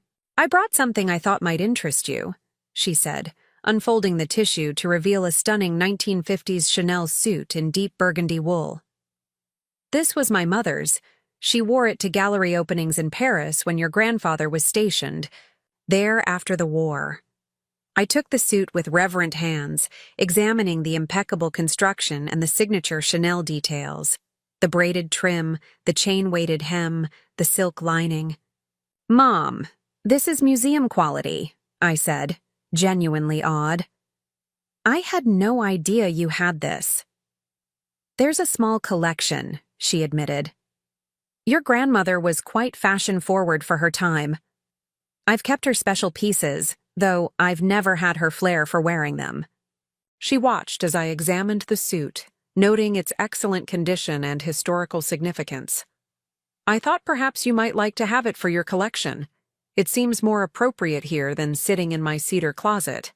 The gesture was so unexpected, so uncharacteristically sentimental from my typically practical mother, that I felt a sudden tightness in my throat. I'd be honored, I said softly. Thank you. We sat in my office, and for the first time in years, perhaps ever, my mother and I had a conversation that wasn't filtered through family dynamics or comparisons to Michael. She asked about the Vogue feature, about my plans for expansion, about the customers who were drawn to reclaimed threads. I found myself sharing details of the business I had carefully withheld at family gatherings, knowing she was actually listening rather than merely waiting for an opportunity to highlight Michael's latest achievement. Eventually, the conversation circled back to the news of the day. I saw the announcement about your brother's acquisition, she said carefully. Vintage Vault has been a Chicago institution for years. I nodded, waiting to see where she would take this observation. Your approaches are very different, she continued, surprising me with her perception. Michael has always believed in growth through acquisition and capital deployment. You seem to be building something more personal. Different models serve different purposes, I said, echoing my response to Michael the night before. Reclaimed Threads isn't trying to be the biggest vintage retailer. We're focused on being the most knowledgeable, the most trusted curator. For our specific clients. My mother seemed to consider this distinction carefully. Your brother called this morning, she said after a moment. He wanted to make sure we'd seen the press release about Vintage Vault. I'm sure he did, I replied, unable to keep a hint of dryness from my tone. To my surprise, my mother smiled slightly, a knowing expression I had rarely seen directed at Michael's behavior. He's always needed recognition, hasn't he? Even as a child. If he scored a goal in soccer, he wouldn't be satisfied until every person at the field had acknowledged it. The simple observation, so obvious yet so rarely articulated in our family, created an unexpected moment of connection between us. For the first time, my mother was acknowledging, however indirectly, the dynamic that had shaped so much of my relationship with my brother. I think that's why your business bothers him, she continued thoughtfully. You built it quietly, without seeking his approval or even his notice. And now it's succeeding on terms he didn't establish. I stared at her, astonished by this insight. Has she always seen the pattern so clearly? Had she simply chosen not to address it? I should get back to the lake house, she said, rising before I could formulate a response. Your father will be wondering where I am. At the door, she paused. The warehouse is impressive, Olivia. What you've built here, it has substance, real value. Coming from my mother, this simple acknowledgement felt monumental. She had seen my business with her own eyes and recognized its merit, separate from any comparison to Michael's ventures. After she left, I carefully hung my grandmother's Chanel suit on a padded hanger in my office where I could see it daily. Tangible reminder that legacies and connections exist beyond competitive dynamics, that some things have value simply because of their history and craftsmanship, not because of their market position or scalability. The day that had begun with Michael's calculated attack on my business had ended with an unexpected affirmation of its core values. My brother had acquired a vintage institution with corporate tactics and press releases. My mother had shared a piece of family fashion history with care and recognition of its proper home. In that contrast lay the resolution to the immediate crisis Michael had attempted to create. His acquisition of Vintage Vault wasn't a threat to reclaimed threads. It was merely a different approach to the market, one that would attract different customers and partners than those who valued my curatorial model. The clarity of this understanding brought with it a sense of peace I hadn't expected. Michael could continue his campaign of competitive escalation, but he couldn't force me into a rivalry that didn't serve my business or my well-being. I had found my path, and it didn't need to intersect with his to be valid or valuable. In the weeks following Michael's acquisition of Vintage Vault, I found myself in an unexpected position. Rather than struggling to defend reclaimed threads against a powerful competitor, I was fielding increased interest from clients, press, and industry partners. The contrast between Michael's corporate platform approach and my expertise-driven curation model had created a clearer market positioning for both businesses, with many vintage enthusiasts explicitly choosing sides based on their preferences for the shopping experience. Nouveau Vintage, under Jensen's Sustainable Ventures direction, quickly expanded its online presence, absorbing smaller vintage retailers into its platform and focusing on volume and accessibility. Meanwhile, Reclaimed Threads deepened its reputation for exceptional curation, authentication expertise, and personalized service. We were mentioned in the same articles and industry analyses, but increasingly as complementary rather than competitive forces in the vintage market. On a personal level, the shift was even more profound. The direct confrontation with Michael at our parents' anniversary dinner, followed by my mother's surprising visit to the warehouse, had altered something fundamental in our family dynamic. The patterns hadn't disappeared. Michael still positioned himself as the more successful sibling at family gatherings. My father still measured achievements in terms of scale and capital deployment. My mother still mediated tensions, but my relationship to these patterns had changed irrevocably. 6 months after launching Reclaimed Threads, I found myself standing in the Chicago Art Institute at the opening reception for a special exhibition, Fashion as Art, a Century of Design Innovation. Reclaimed Threads had been invited to loan 3 significant pieces from our collection for the display, a professional recognition that validated years of careful study and authentication work. "This is major, Liv," Zoe whispered as we sipped champagne and observed attendees admiring the exhibition. "Museum exhibition status in your first year of business? That's unheard of." I nodded, still somewhat in disbelief. The curator was specifically interested in the 1930s Schiaparelli jacket with the hand-painted buttons. Apparently, it's one of only 5 known examples still in existence. "And to think you found it at that estate sale in Evanston where the A family thought it was just grandma's old clothes," Zoe laughed. "This is why your business model works. You recognize value where others don't see it."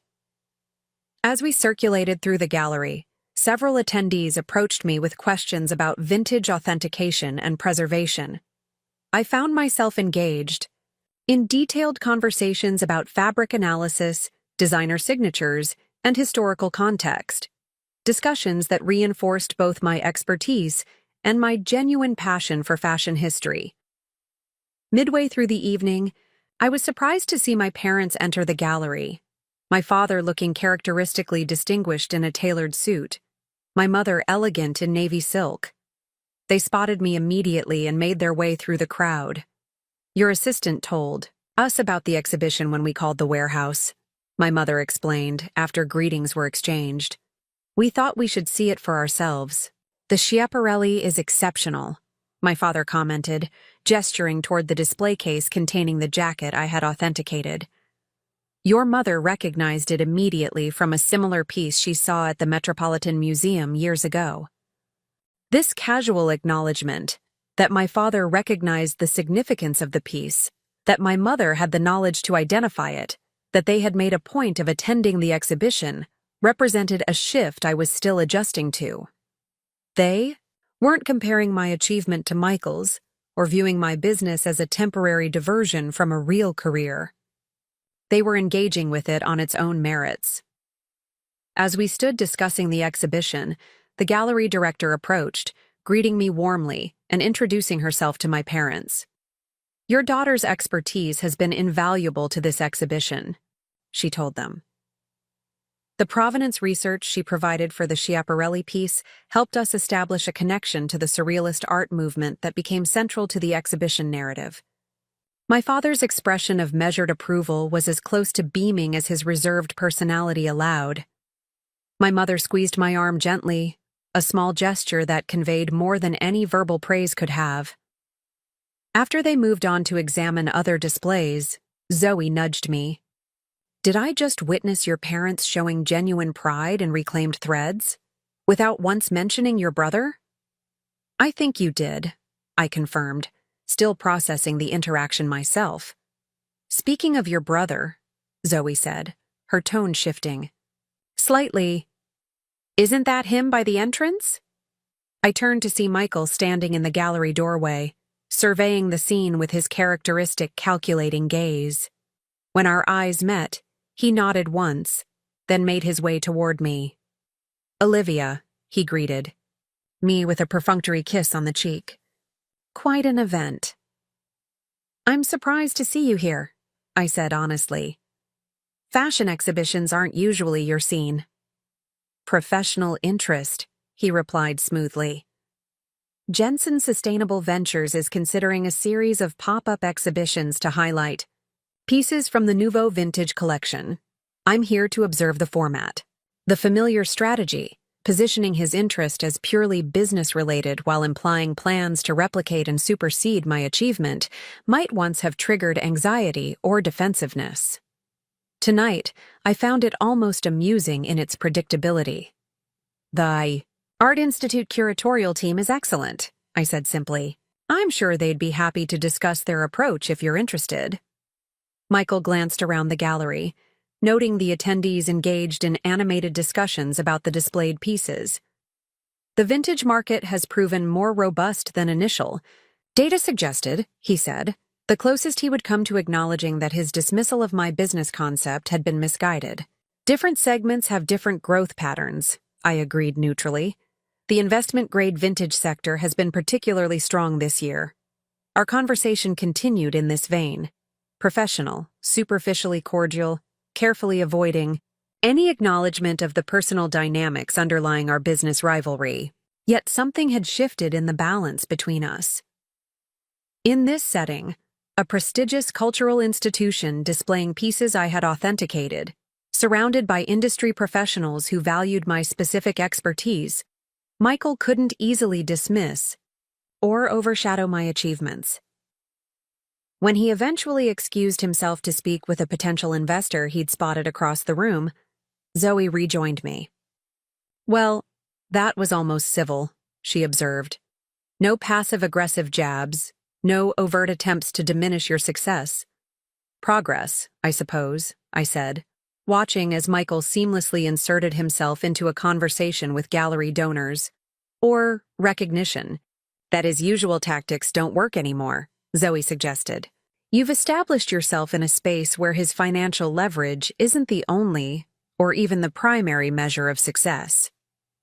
Later that evening, as the reception wound down, I found myself standing alone before the display case containing the Schiaparelli jacket. Its architectural lines and whimsical hand-painted buttons represented everything I loved about vintage fashion. The marriage of artistry and craftsmanship, the tangible connection to design history, the individual expression, within formal constraints. "It really is extraordinary," came a voice beside me. I turned to find the Art Institute's chief curator, a woman whose scholarly articles on fashion history I had studied for years. The way Schiaparelli collaborated with artists of her time, integrating surrealist elements into wearable designs, it was revolutionary, I replied. "Exactly," she nodded appreciatively. "Which is why your contribution to this exhibition is so valuable. Vintage pieces in private collections like yours help fill critical gaps in the historical record." Her comment crystallized something I had been feeling throughout the evening. Reclaimed threads wasn't just a business, it was a form of cultural preservation, a bridge between fashion history and contemporary appreciation. The value I created wasn't measured solely in revenue or profit margins, but in knowledge preserved, craftsmanship honored, stories told. As I drove home that night, I reflected on the journey of the past 6 months. What had begun as a career, Change driven partly by personal fulfillment and partly by a desire to prove my brother wrong had evolved into something far more meaningful. I had built a business that aligned perfectly with my values and expertise, that contributed to a field I genuinely cared about, that connected me to a community of like-minded individuals who valued what I valued. The competition with Michael, once so central to my motivations and anxieties, had receded in importance. It hadn't disappeared entirely. His acquisition of Vintage Vault and his appearance at the exhibition opening confirmed that our professional paths would continue to intersect in the vintage fashion market. But the power of his judgment, his approval or disapproval, had diminished to the point of irrelevance. I thought about the moment 6 months earlier when I had sat at my parents' dinner table, enduring his mockery of my business concept, feeling the familiar weight of being the lesser sibling, the one whose achievements would always be measured against his and found wanting. That version of myself, seeking validation, vulnerable to his dismissal, seemed distant now, almost unrecognizable. The most significant aftermath of our confrontation wasn't a change in Michael's behavior or even in our family's dynamics, though both had shifted in noticeable ways. It was the transformation in how I perceived myself and my work. I no longer needed external validation, from Michael, from my parents, from former colleagues, to recognize the value of what I had built. Reclaimed. Threads had succeeded not in spite of being different from Jensen's sustainable ventures, but because of that difference. Where Michael's approach was broad, mine was deep. Where his was corporate, mine was personal. Where his prioritized scale, mine emphasized expertise. These distinctions weren't deficiencies to be defended, but deliberate choices to be celebrated. As I pulled into my parking space at home, I received a text from an unknown number. Impressive exhibition. Your authentication work on the Schiaparelli is noteworthy. Would you consider consulting on a special collection? Eliza Chen, Design Director, Norden Apparel.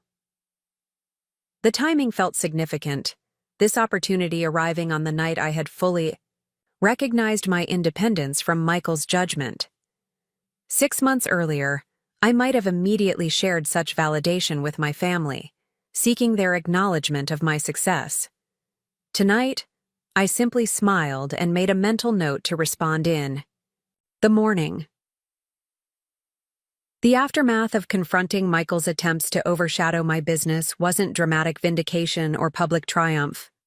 It was something quieter but more profound, the freedom to pursue excellence on my own terms, to value what I believed was valuable, to measure success by standards that mattered to me rather than to him. In that freedom, I had found not just professional satisfaction, but personal peace. A resolution that transcended the immediate crisis of sibling rivalry to address the deeper question of self-definition that had always been at its core. 1 year after launching Reclaimed Threads, I stood in the center of our expanded warehouse space, surveying the transformation.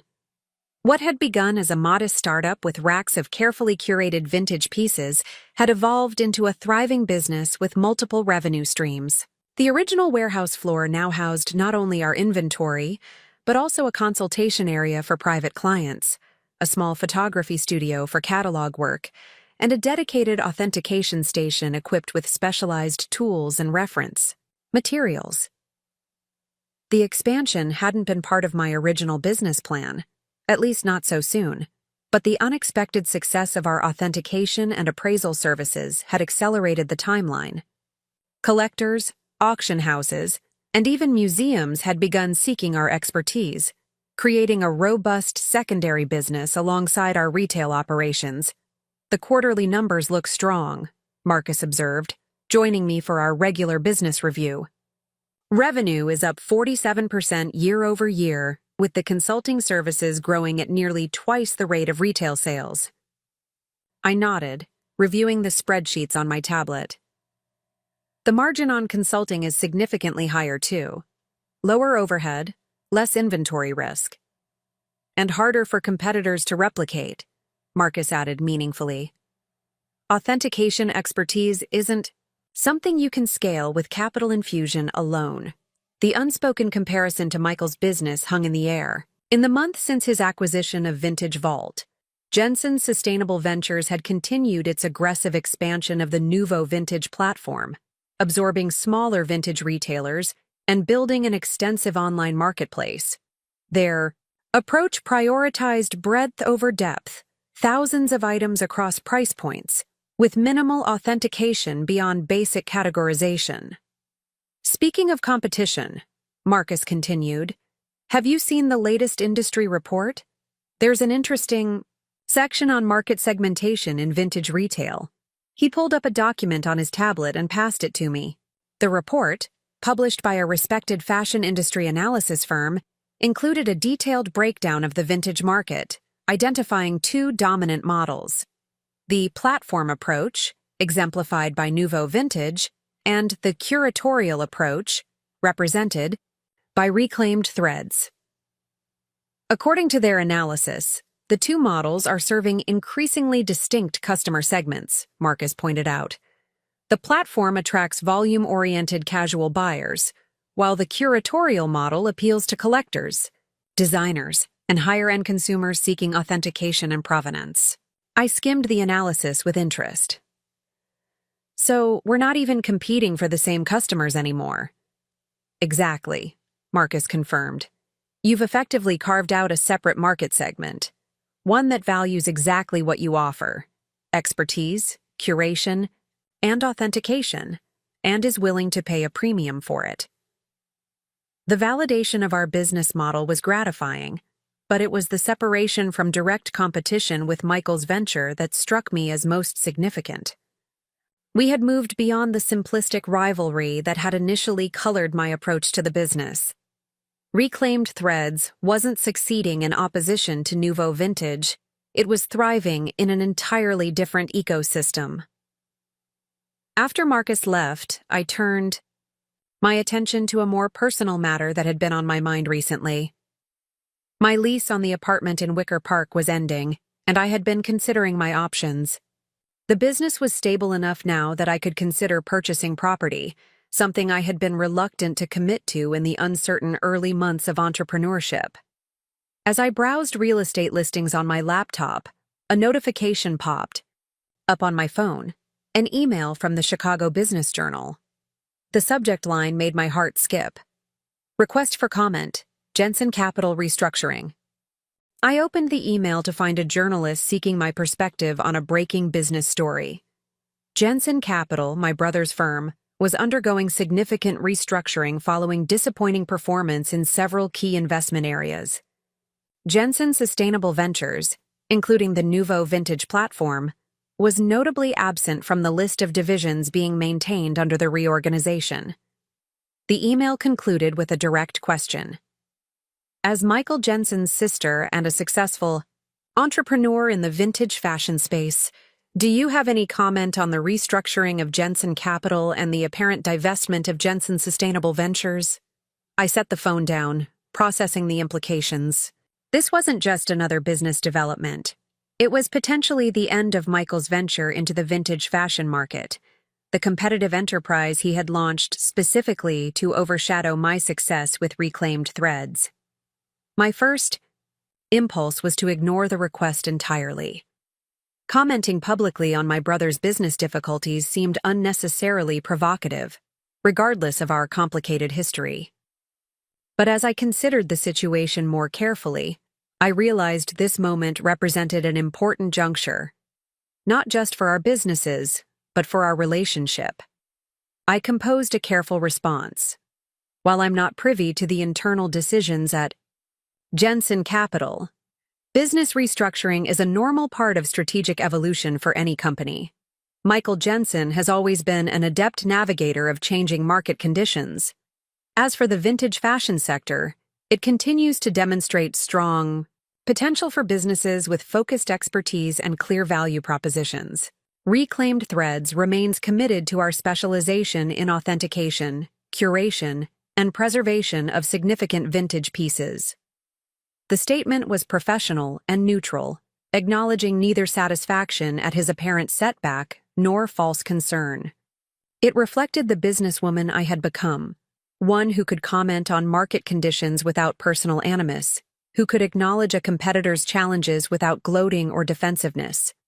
After sending the response, I called Zoe, who had likely seen the news already. "Have you heard about Jensen Capital?" she asked immediately upon answering. "Just saw it," I confirmed.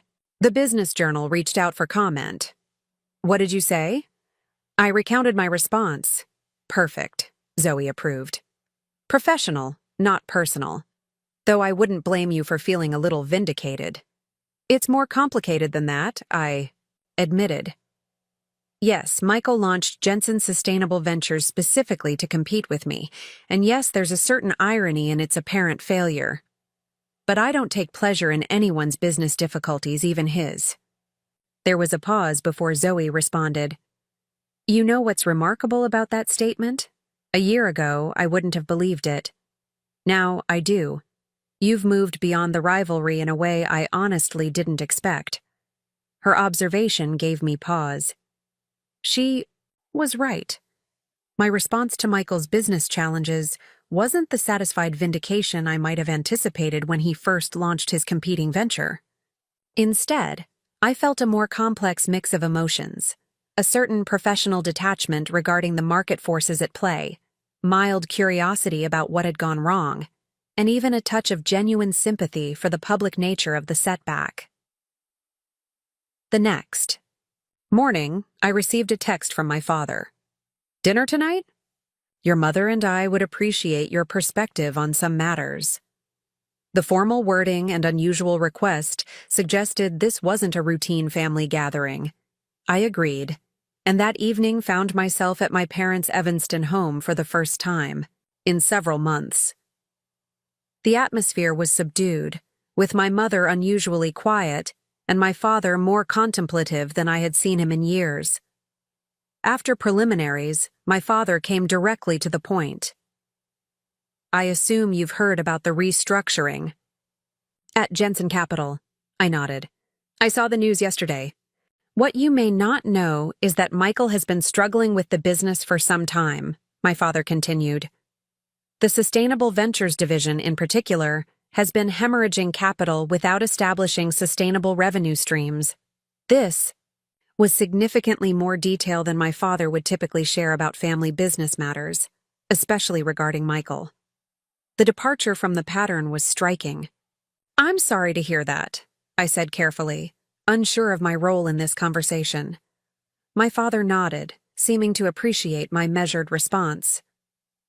"The vintage fashion platform, Nouveau Vintage, is being divested entirely. The acquisition of Vintage Vault has proven especially problematic. The integration costs exceeded projections, and the expected synergies failed to materialize." I absorbed this information, wondering why my father was sharing these details with me. Was he seeking my reaction? My advice?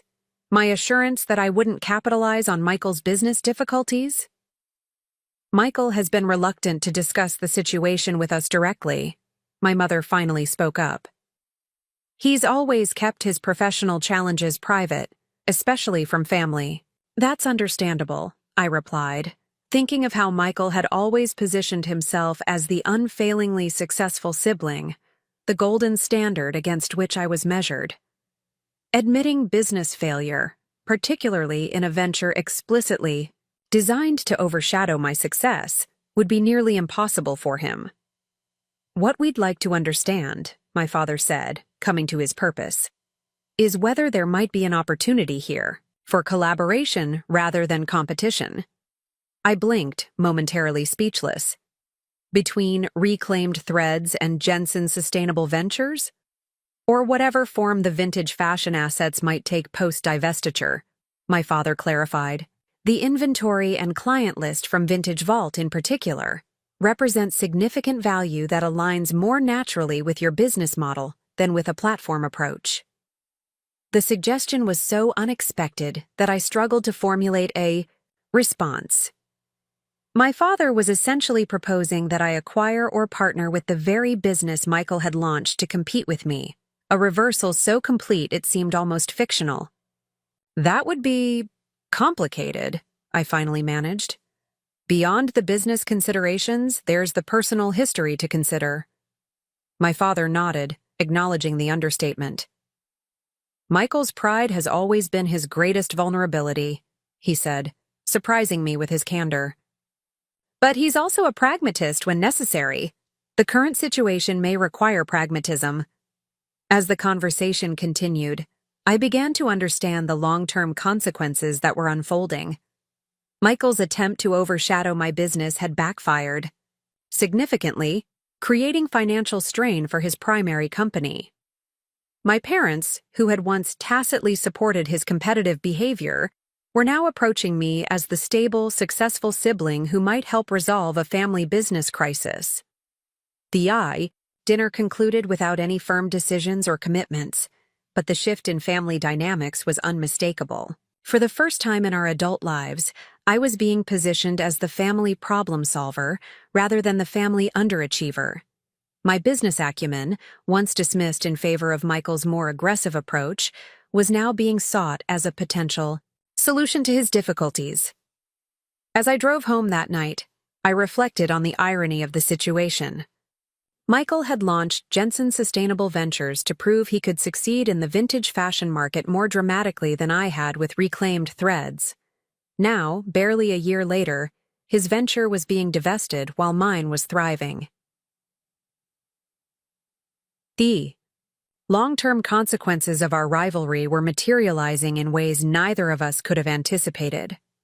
What had begun as Michael's attempt to overshadow my business had instead catalyzed my complete independence from his judgment and approval.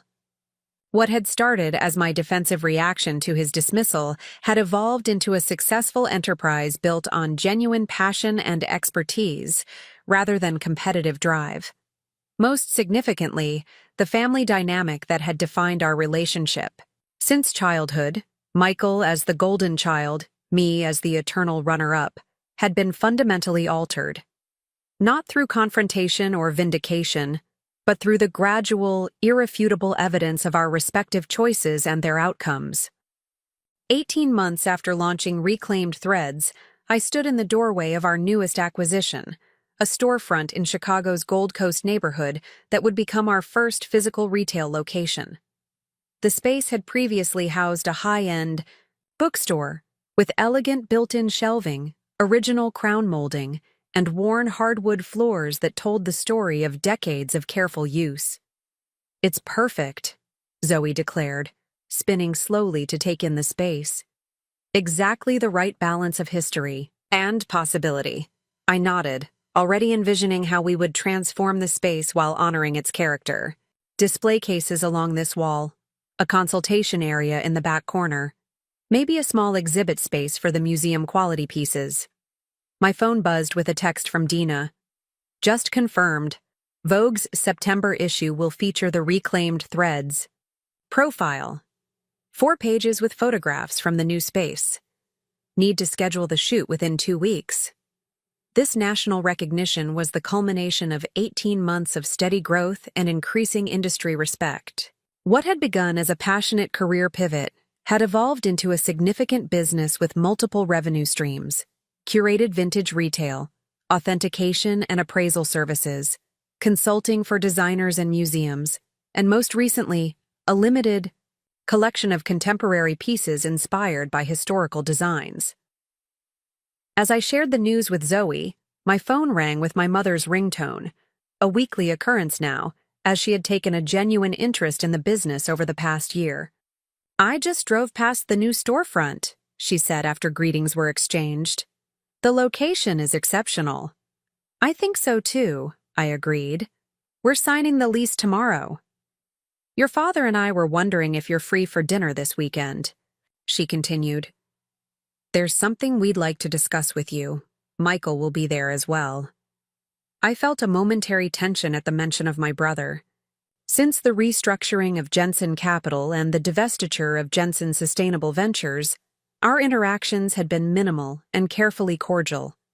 He had never directly acknowledged the failure of his venture into the vintage fashion market, and I had never asked about it.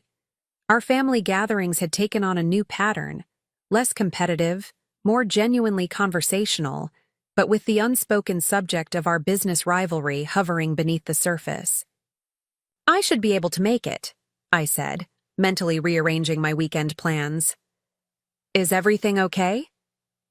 "Everything's fine," my mother assured me. "Just some family matters to discuss." After ending the call, I returned my attention to the storefront, pushing aside thoughts of the upcoming family dinner to focus on the exciting development before me. This physical location represented a new phase for Reclaimed Threads, a bridge between our digital presence and the tangible experience of vintage fashion that couldn't be fully conveyed online. The week passed in a whirlwind of activity, finalizing the lease, meeting with architects about the storefront renovation, coordinating with Vogue for the upcoming photo shoot. By Saturday evening, when I arrived at my parents' home for dinner, I was riding a wave of professional satisfaction that made even the prospect of an awkward family gathering seem manageable. Michael was already there when I arrived, nursing a scotch in the living room while my father discussed some recent market developments. He looked different somehow, less polished, more human.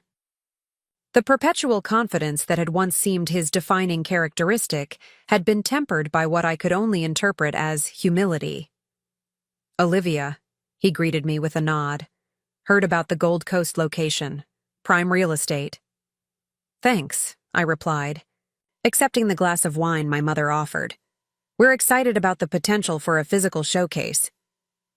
The conversation remained pleasantly neutral through the first course of dinner, with my parents inquiring about the storefront renovation plans and Michael occasionally contributing a relevant observation about commercial real estate trends. It wasn't until dessert was served that my father cleared his throat and addressed the real purpose of the gathering. "Your mother and I have been doing some estate planning," he began, his tone deliberately casual. "Part of that process involves decisions about Jensen Capital's future." I glanced at Michael, trying to gauge his reaction, but his expression remained carefully neutral. "As you both know," my father continued, "the company has undergone significant restructuring in the past year. What you may not know is that this process has led me to reconsider my own role and the future leadership of the firm." He paused, looking directly at Michael. "Son, you've done remarkable work building certain divisions of Jensen Capital. Your strengths in client relationships and deal structuring are undeniable." Michael nodded, accepting the qualified praise with an equanimity I hadn't expected. "However," my father went on, "recent events have demonstrated that sustainable growth requires more than aggressive expansion.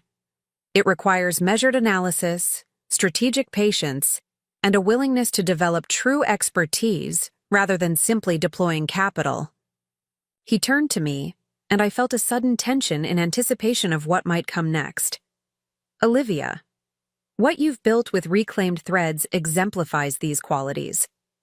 You identified a market segment with growth potential, developed genuine expertise that created barriers to competition, and executed a business plan with discipline and strategic clarity." I sat very still, uncertain where this evaluation was leading. "Your mother and I have discussed this at length," my father said, his gaze now encompassing both Michael and me. "We believe the future of Jensen Capital would be best served by shared leadership that leverages both your strengths." The proposal that followed was as unexpected as it was transformative. My father was suggesting that Michael and I become co-presidents of a restructured Jensen Capital, with Michael focusing on client relationships and capital deployment, while I would oversee strategic planning and new market development. Reclaimed Threads would remain separate but could potentially benefit from capital investment and operational support from Jensen Capital if I chose to pursue more aggressive expansion. The silence that followed this proposal was profound.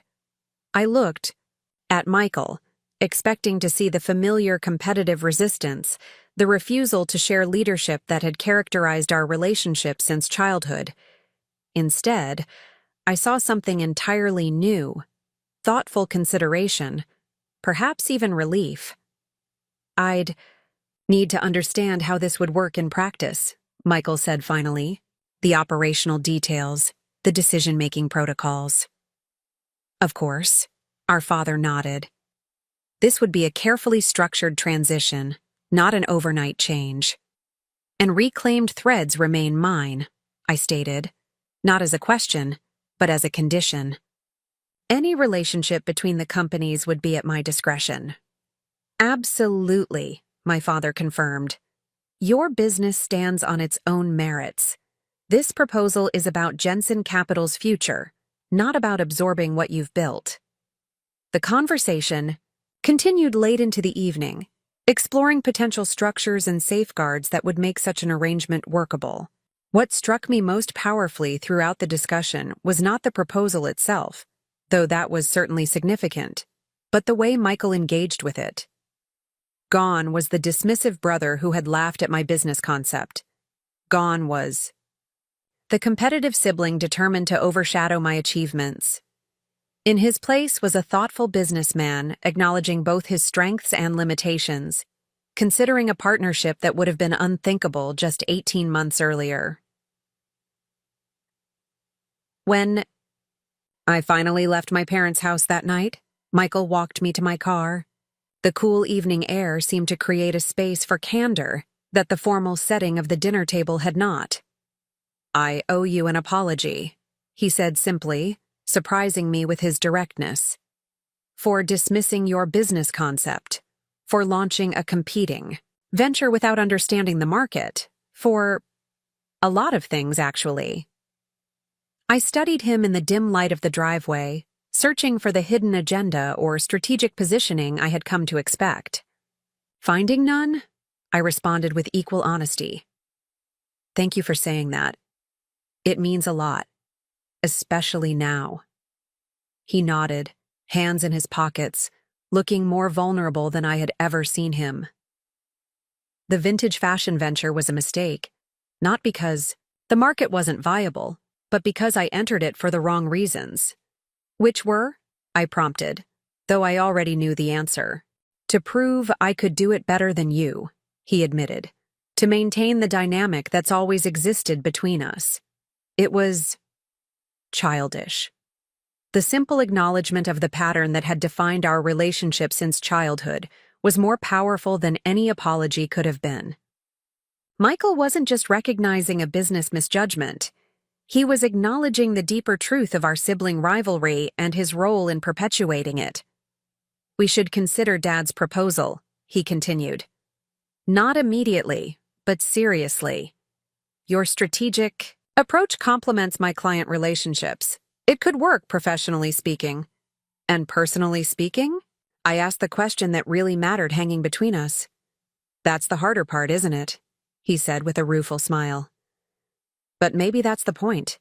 Maybe working together is how we finally move past the competition and become actual siblings. I drove home that night.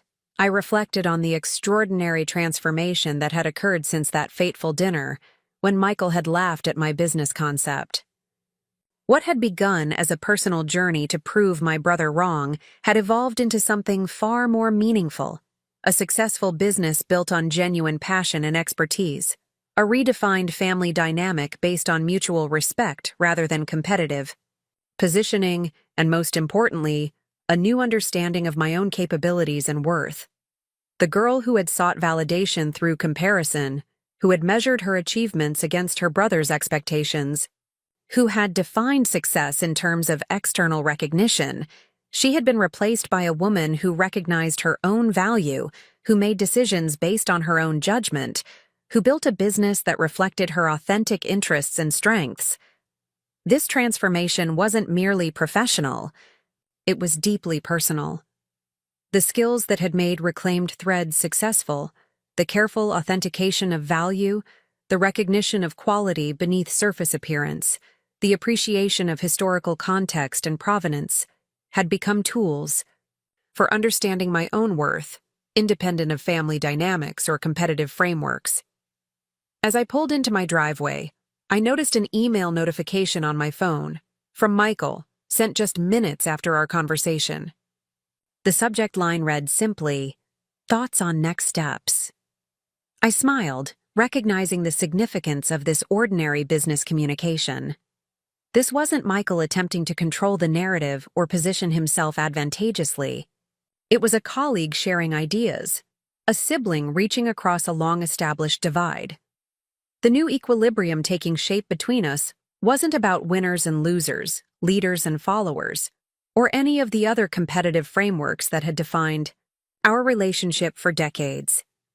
It was about two distinct individuals with different strengths and approaches finding ways to collaborate rather than compete, to support rather than undermine, to recognize difference without assigning value judgments. 18 months earlier, when I had quit my finance job to launch Reclaimed Threads, success in my mind had been defined by proving Michael wrong, showing him and my parents that my glorified garage sale could become a viable business. Now, success meant something entirely different. Building a company that reflected my values, developing expertise that created genuine value, establishing relationships based on mutual respect rather than power dynamics. Michael's email represented more than a business communication. It symbolized the possibility of a relationship rebuilt on healthier foundations. Our shared history couldn't be erased. The patterns established in childhood had shaped both of us in profound ways, but it could be acknowledged, understood, and ultimately transcended.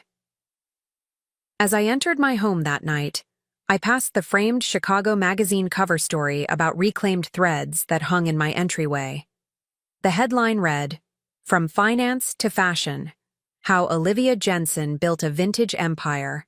On expertise and authenticity, the journey captured in that headline, from corporate analyst to entrepreneurial curator, from seeking external validation to recognizing internal value, from competing with my brother to defining my own path, was the true story behind Reclaimed Threads. Not just a business success, but a personal transformation that had forever altered how I saw myself, my family, and my place in the world. Michael had laughed when I started my small business. Now he had proposed a partnership between equals. But the most significant change wasn't in his perception of me. It was in my perception of myself. No matter what decision I made about Jensen Capital, about potential collaboration with my brother, about the future direction of Reclaimed Threads, it would be made from a position of confident self-knowledge rather than reactive defensiveness. That transformation, from defining myself in relation to Michael to defining myself on my own terms, was the ultimate victory, far more meaningful than any business success or competitive triumph could ever be. Looking for more? We've got 2 amazing stories ready for you right on screen. If this one touched you, these are absolutely worth your time. Click to watch them now. And hey, subscribe. And hit that bell to never miss our latest uploads.